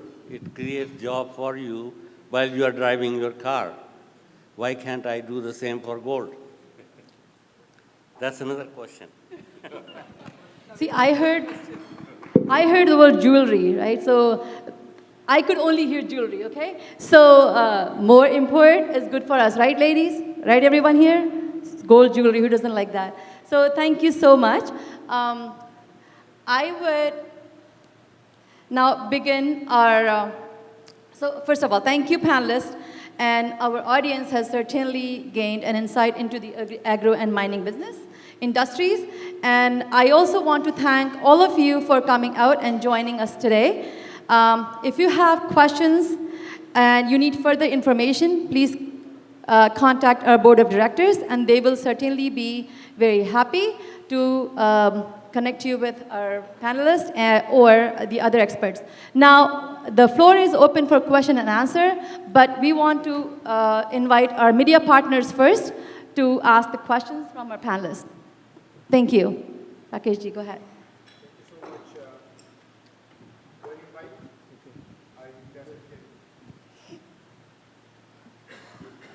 Wow, what a conference where we all have the questions but no answers. Now, all the 4 panelists who are here, let me ask one thing. What are the main issues facing between Canada and India when we talk about these trades? When we talk about, we certainly have this question, and no answer.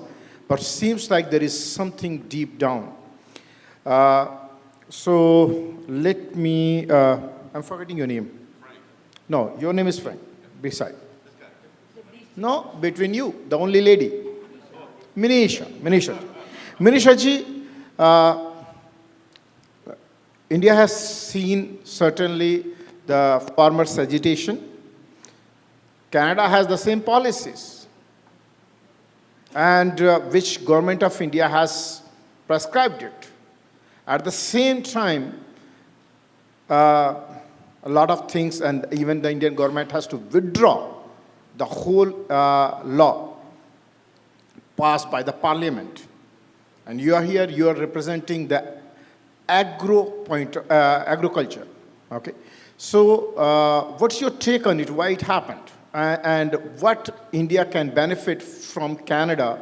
Canada's, when we talk about the crops policy or the whatever the fertilizers issues, what can happen? What can be possible? Please, what can be done?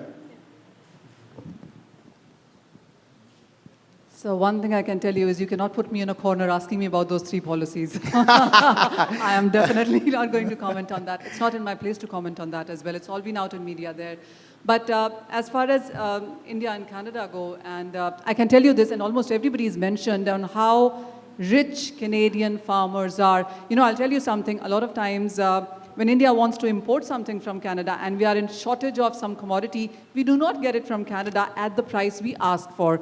Canada farmers sit, when they get the right price, is when they export, and that is when we import. So that is how it has been. But the last couple of years clearly has changed that for India. The Indian farmers are more intelligent, there's more technology, they know more prices, they know there's a shortage, they don't sell.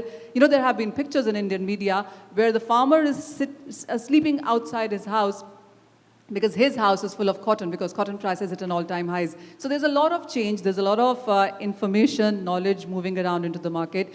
As far as the overall farming community goes, okay, tongue-in-cheek, this is an election year and we still have a lot of stuff coming in for the farmers even now. Thank you.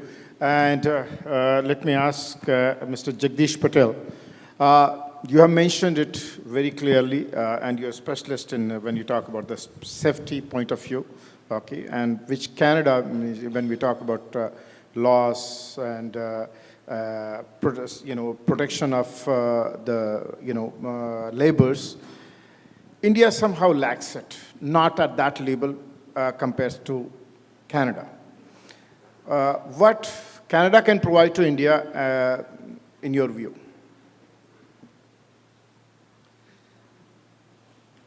Okay, as I said, safety is a matter of management and administration at the right top level.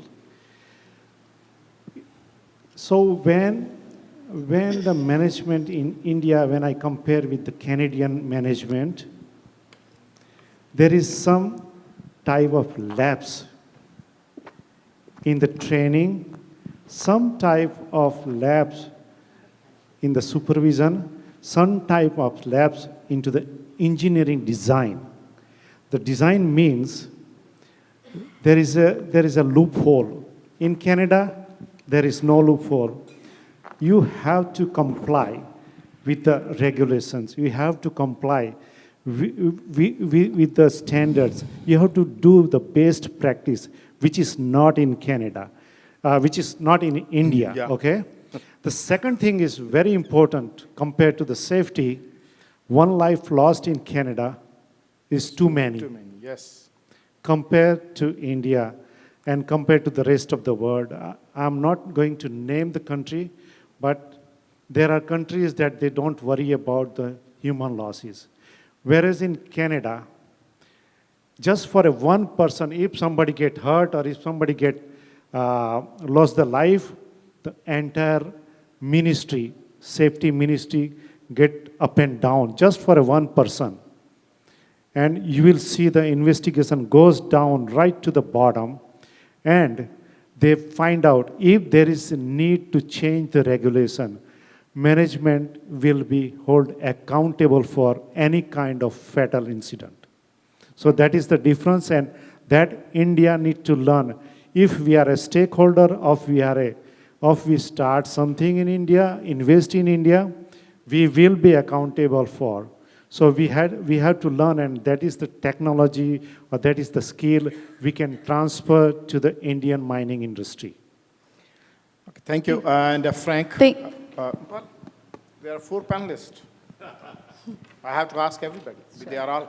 So Frank, you talked about the gold mining, and of course you don't have answer. But still, what is in your opinion the roadways to conquer these obstacles? Obstacles of mining, the import and export, when we're talking about. You know, I've been thinking about that, and perhaps Munish here, being the financial expert, could get into it. But, you know, Canada has been developing gold, almost 150 years. And I was just wondering in terms like, India is a relatively newcomer to the scene. You know, United States gets a lot of Canada's gold. UK gets a lot of Canada's gold. And have these 2 large partners shut out some of the other countries. So in other words, you don't buy directly from, and I think Madan made this point as well. You don't buy it directly from the producers in Northern Ontario. You buy it because they sell it to the London gold market. They sell it to the American gold market because they've got futures that they've bought, maybe 10. So that's one possibility, that countries like, for example, I noticed Australia, which is another major gold producer, not too far from India, is not on the top 5 list. How do you explain that? Well, so you don't have an answer, but do you think that could be, political reasons or any other reasons? Well, political reasons oftentimes, but as you know, the last thing I had on my slide was that Canada now wants to increase trade with India. Okay. Because China was like the number 2 or 3 trading partner, and because of all these manufactured tensions, which I believe personally between Canada and China could have been avoided, should have been avoided, but cooler heads didn't prevail. But the bottom line, though, is that now Canada's turning to India. Well, okay. And they've made it publicly in the statement that was in the Globe and Mail that we want to build that trade. I do see that Miss India is the last choice. Like when there is no choice, then India is the choice. No. Mr. Madan, my question to you is, you have mentioned so many times the loss in translation. Can you elaborate a bit on loss in translation, please? It will be my pleasure. Thank you. I'm sure you have traveled from here to India many times. That movie is people are traveling from America to Japan. They travel and they want to go to work tomorrow morning. When they go there, now they have not taken time to adjust to, not taken time to adjust to the time lag, jet lag, time difference, law of the land, accommodation, travel from hotel where they have slept that night to the place where they are going without knowing language, without reading the sign, and today you have Uber. In 2003, there was no Uber. So, lost in translation is not accounting for all these and trying to get to work next morning. You cannot function. So you're disconnected. Once you're disconnected, now you need to connect back to where you are. By that time, it's time to go home. You could go through the same process when you get back here. So let's avoid getting lost in translation and build the bridge between Canada and India on gold import. Hello. So due to time constraints, I would really request you to ask one question at a time. Ask one question only because we don't have much time left. So Lalitji, next question is to you. Lalitji is from Gujarat Weekly. Thank you, Lalitji. Thank you. I have a question regarding the agriculture. Due to the climate change is the big issue nowadays. So, and India is the base on the agriculture product. So why don't the government encourage to the greenhouses technology in a larger scale? I don't have the latest numbers on head right now, but I do understand that a lot of model farms are happening right now on the same thing. There are various startups who are doing it. Majorly said Karnataka, Andhra, Telangana is a belt where a lot of this kind of stuff is happening at this point in time. As I said, I don't have the numbers right up in hand, but I can come back to you with that. Yes. Yeah. Thank you, Manisha ji. So now we are going to open the floor for our next members. Yes, you can ask the question. Thank you. I'm Abhiram Sahu, a life member of CSCC and a public accountant by profession. Thank you all the panels. You have highlighted a lot of points, but in my analysis and observation, I strongly believe that there is a gross lack of political willpower in Canadian leadership to cope with the New India. So, this is the infrastructure which will connect people to people, business to business, and producer to consumer. If that is missing, then we highlight anything, any technology, any finance, it will just remain as a talk. What will be the comments of our panel members? Please, let us know the comments of our panel members on this. Thank you. So who do you want to? The question is directed towards which panel? Anybody? Madanji, do you want to answer this question? No, I do not have anything to do with the politics. I'm a very simple businessman. Let me answer. As a graduate in political science, I guess by default, look, every country has issues of various sorts. But my understanding of development of the World Trade Organization and other things is to remove the politics from trade.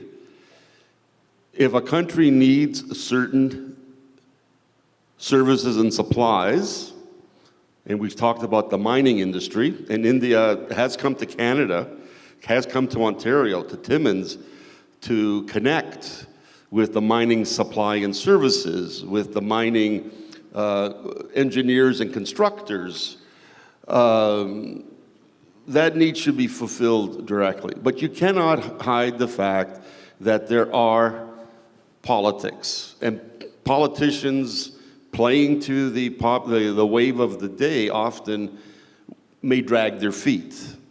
There was a point where India had become very close with China. So I think that there might have been some hesitancy with us in some circles in Canada to cozy up with India. But I find that a very sad commentary on the long history that we've had as countries. And we've heard today, like a lot of our students are coming in from India. We have a large, great Indian addition to our Canadian mosaic, but you can't discount that. And I think, you know, even if you look at the relationship between the United States and China, 50 years ago, they were like this. They were buddy-buddy. The United States provided a whole bunch of technology.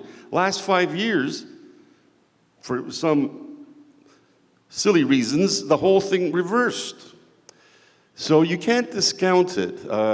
I would say, as a Canadian citizen, that we look at dealing as trade in an open market.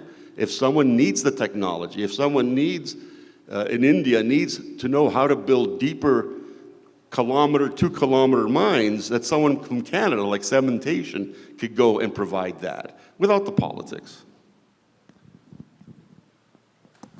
Thank you, Frank. Any more questions? Okay. Please. I think it'll be a little extension of the same question.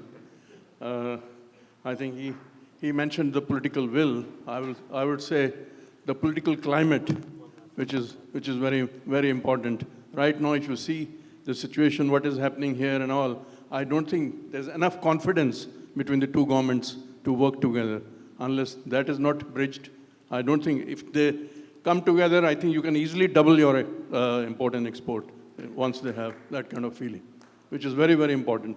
Government, and recently there were some comments and then everything went down, and when Mr. Goyal was here, it looked like everything working, and then suddenly few things again collapsed. So I think it's very important we have confidence between the governments. So we are running out of time. So one last question I would like to... Yes, one last question. Please. Thank you. First of all, let's give a round of applause to every panelist. They have a great job. My question is straight to Manisha ji. Most of the people are here, Indian, Canadian, want to do some sort of the business between India and Canada. As a newcomers, new people, what are some of your advice that we can start somewhere? That's why most of people are here. So if you give some guidance, that would be appreciated. Thank you.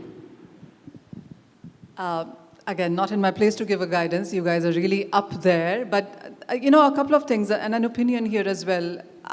Yes, the governments do what the governments do, which is about policies and it's politics and etc.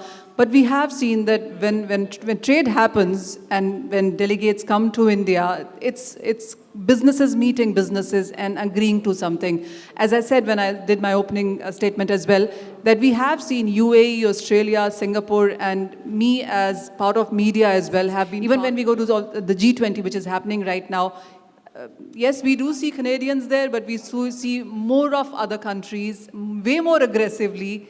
So I don't know when was the last time many of you traveled to India, but market is very open. There is a lot of business happening as well, and we have seen a lot of positivity come in there too. So Frank has to leave. I would like to request all the board of directors to come on the stage so we can have a quick photo with all of the panelists. So board of directors, please come quickly on the stage. Frank has to go. Thank you.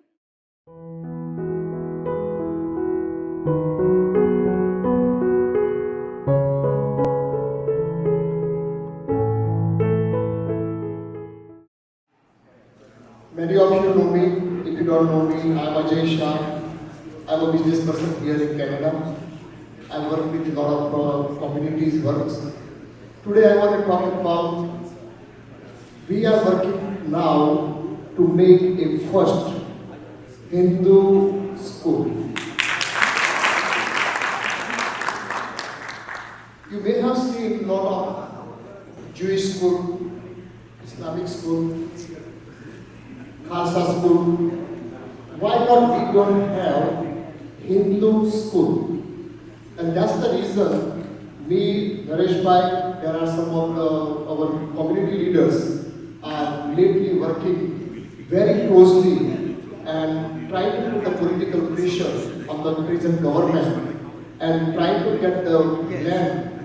We have lots of donors. I'm already working behind the curtain. I have almost $5 million kind of commitments, which one are ready to pour money on this kind of projects because they want to pass it to our next generation.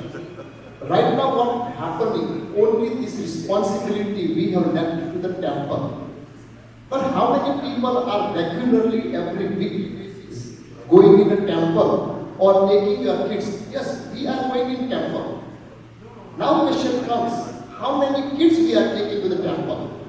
And since we are not taking number of the temples, our kids, it will be next to impossible after 20 years or 30 years later to pass our generation, our culture, our Hinduism to the next generation. I've been in Canada since 1984. My kids born here, brought up here. It was a big challenge for me to keep it as a vegetarian, passing through the Hinduism, giving them some knowledge about the culture, everything. It was very hard. But yes, now after 2020, after 2010, we have lots of Hindus are here. I think it's about time. Let's use our brain, our power, our thinking. Let's be united together and we can put this project to the next level. I would like to, if anybody needs more support or anybody wants to contribute their help, contact me. You just, if you don't have my number, Google AJ Shah, you will find my number. So guys, please help us out. Let's be united together and we will put very closely. I don't want to go for 10 years, 20 years. We want to put it within 2 to 3 years. Our first Hindu school where you can send your kids from kindergarten to the grade 7. Thank you guys.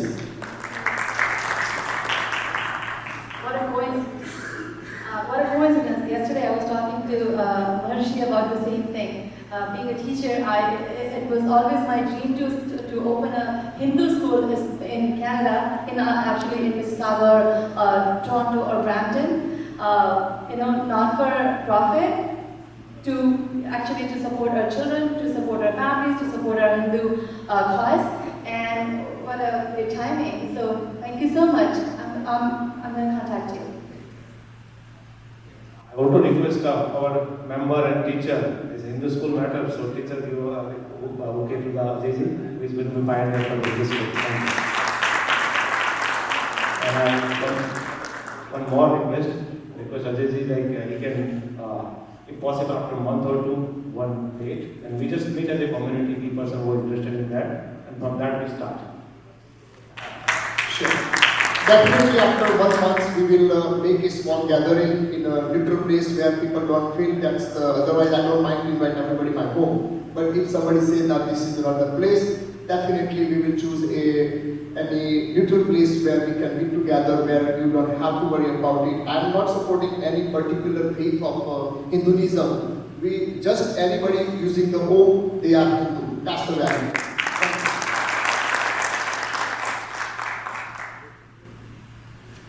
Thank you, Ajay Shahji, and what an announcement on the platform of Canadian Hindu Chamber of Commerce, the leaders and shapers of the future of Canada. Now I wish to welcome our Vice President Kushagra Sharma ji for the membership and information. Kushagra ji. Namaste everyone. Thank you so much everyone for joining today. It's a pleasure to have each and every one of you take time out and attend this function. As we know, it is a long weekend, so it's amazing to see so many people here. The Chamber, we have many more events planned for the future. Two of our biggest events, we want to make sure everybody writes these dates down. First is November 4th. It is our annual gala. It's happening. So last year we had our annual Dhanteras Gala, so everybody does a lot of Diwali galas, but being the Canadian Hindu Chamber of Commerce, we wanted to give it another touch, so we do the Dhanteras Gala, right? As we know, Dhanteras, it's the worship of Mata Lakshmi, so it's relevant to what we're trying to do here in the economic agenda. So the Canadian Hindu Chamber of Commerce's Dhanteras Gala is going to be on November 4th of 2023. At the same location, Banquet Hall in Oakville on Spears Road. So please save the date. Once you save the date, then you will get the further notifications in regards to when ticket sales are going to be going on when you can register. It is going to be limited invitation, so we know today was a limited seating event, right? Sold out, all thanks to, let's give a big round of applause, it's sold out event. So with everybody's support and participation, we look to make the gala another successful CHCC event, and it is going to be limited, so please watch out for the notifications and make sure you register as soon as possible. The other thing is our trade mission. As you know, the Canadian Hindu Chamber of Commerce has life members, and what we try to do is have representation for each and every Hindu. What that means is you're not focused on one geographical area in Canada, so we're not just focused on one city, one area, not the GTA. We have members from all across Canada, from the West Coast to the East Coast, even covering the territories. We have a member from Nunavut, our secretary, so we have representation from all across Canada, and then not only all across Canada, but we have representation for the different age groups. As we know, Hindus have been in Canada for over 100 years. What that means is we've been here for generations. So we have newcomers in this country, people that have just come, who are looking to start their business, looking to start their life. And we have people that have been here for 30, 40, 50, 60, 70, they've been here their whole life. So that diversity, we also have representation in terms of that. Now, to increase that further, we have representation from the different origins of where we've immigrated. We have people from all different parts of India, north, south, east, west. We have representation from other countries where we have great Hindu communities, Sri Lanka. We have representation Bangladesh. I know we see some of our members from Bangladesh and Sri Lanka. We have Nepal. And believe it or not, even Pakistan. And next we're working on bringing members that have immigrated to Canada from Afghanistan, West Indies as well. We have some members of the West Indies as well actually, but we want to bring someone even more into the director. So we're looking to improve the representation even further. And this is all possible because of the participation of each and every one. So life membership as it stands, we're at 150, and the goal and the cap is 200. Once we get to 200, that's it. No more life members.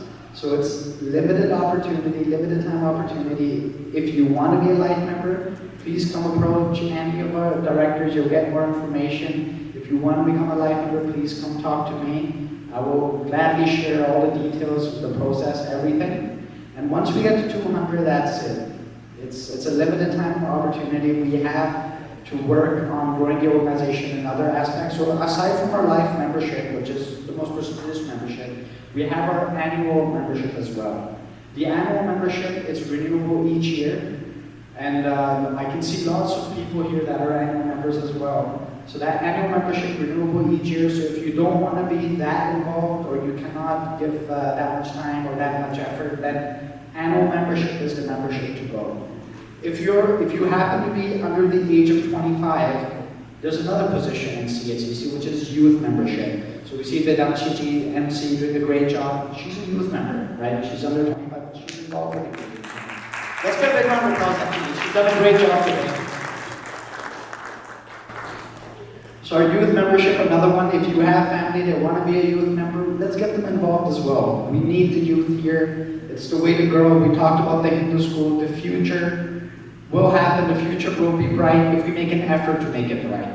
So if you have our youth, let's get them more involved, right? Canadian Hindu Chamber of Commerce, great platform for them to network, grow their career, explore different careers, right? If you have kids, if you brought them to the event today, they would have seen all the different future that mining has in India, Canada, the trading, the agriculture, all of that sorts, right? And the only way, right, you can build that future is exposing the youth to these opportunities. So that's what we want to also focus on. So there is the youth membership.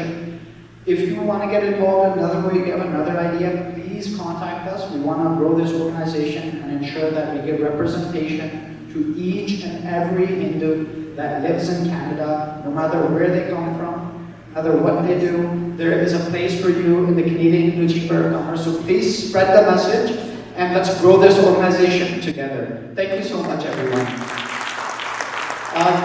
One more announcement. We're working on some of our technical side as well. We're working on an app, and the goal of the app is to give access to each other. So we talked about this great web of connections that we built using the Canadian Hindu Chamber of Commerce. We've talked about the different members from all across, everybody from different backgrounds, but let's use that.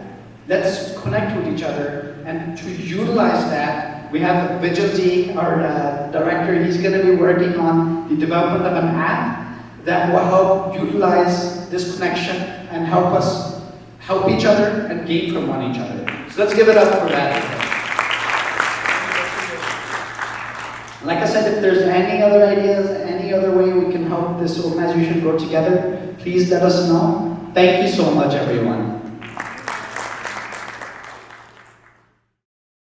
One key information, all the packages that are on your table have detailed information about Invest India, Invest Canada, which you will be able to take home with you and have the information. If you wish to connect with any of the panelists tonight, please reach out to any of the board of directors and we can help connect you with them to have and answer any of your specific questions. Do want to note there is Swaminarayan food in the back, so there is a special on that side. Now I want to invite our director Anand Lingam, who will be giving the vote of thanks. Anandji.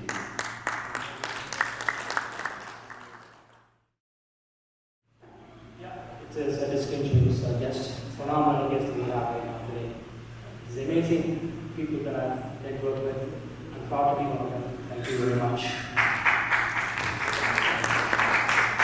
On this momentous occasion, we have come to the end of this remarkable event. It is my honor and privilege to extend your heartfelt word for thanks to all the esteemed individuals who have contributed to the success of this event. First and foremost, I would like to express our deepest gratitude to the Council of General Apurva Srivatsava for giving us a phenomenal, inspirational speech and delivering an insightful speech.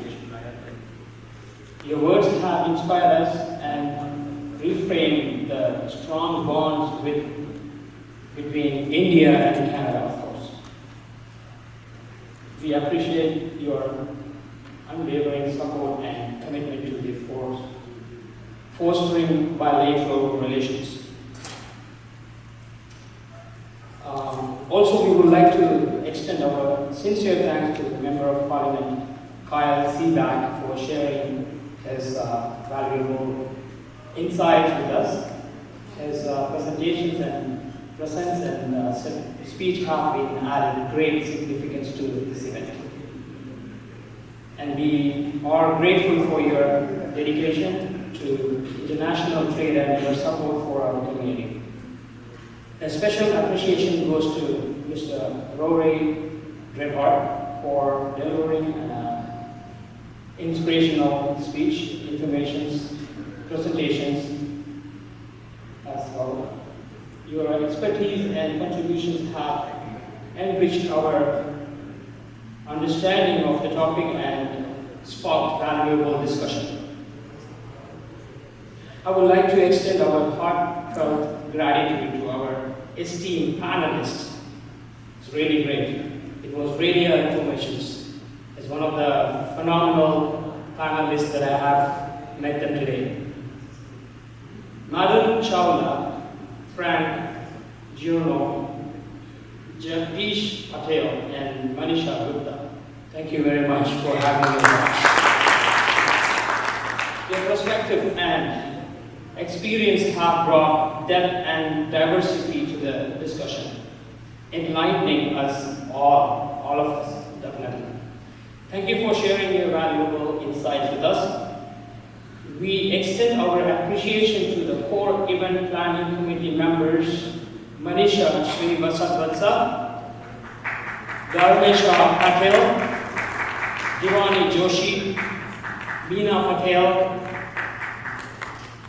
Dhiren Trivedi, and Rashmi Khan Patel and Marcy Jani. Your tireless efforts, meticulous planning, and attention to detail have ensured and smooth execution of this event. Without you guys, this wouldn't have happened. Your special dedication and commitment are truly commendable. A special mention goes to Veda Shri Patel, our MC, for skillful guidance and throughout the event with the grace and enthusiasm. Your vibrant energy and seamless coordination have kept us engaged and entertained throughout the program. We would like to acknowledge the effort of Vice President Pushpa Sharma, he's everywhere, like SCP 24, and President Naresh Chawla. And he's the highlight of this, our Chamber of Commerce, and he will get us to anywhere to the final destination. So all you have to sit and enjoy, just listen to him. He's an amazing person. And Chawla for their leadership and vision and unwavering commitment to our organization. Your guidance and support have been pivotal in making this event resounding success.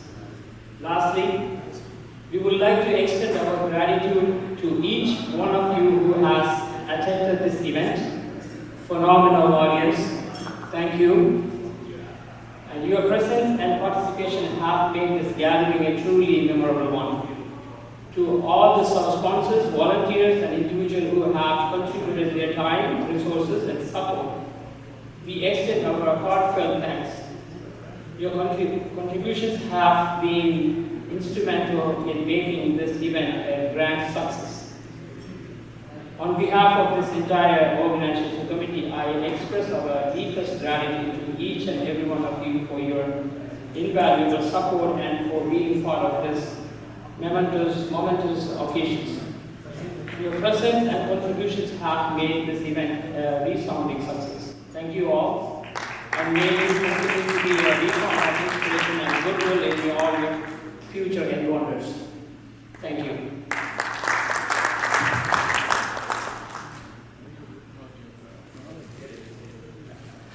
Thank you, Anand Thomalingam, our Director of the Board for the Canadian Hindu Chamber of Commerce. Now, as the General Secretary, I have the difficult task of announcing the tables for food. And so I will start from the back tables, table number 14, 12, 11. Please do start, and we will make our way up. At that time, once again, tables 11, 12, 13, and 14, please do make your way towards the buffet. I do want to once again echo all the dedication and hard work. This event could not have been possible without the Board of Directors, Advisory Board, our youth team that was really present and there. Those who wish to come up on stage for a photo op are more than welcome and have their clicks. We really want to thank each and every one of you for joining us today on Friday evening to Invest India, Invest Canada, Forging Pathways. We look forward to seeing each and every one of you November 4th at our Dhanteras Gala happening in Mumbai. Thank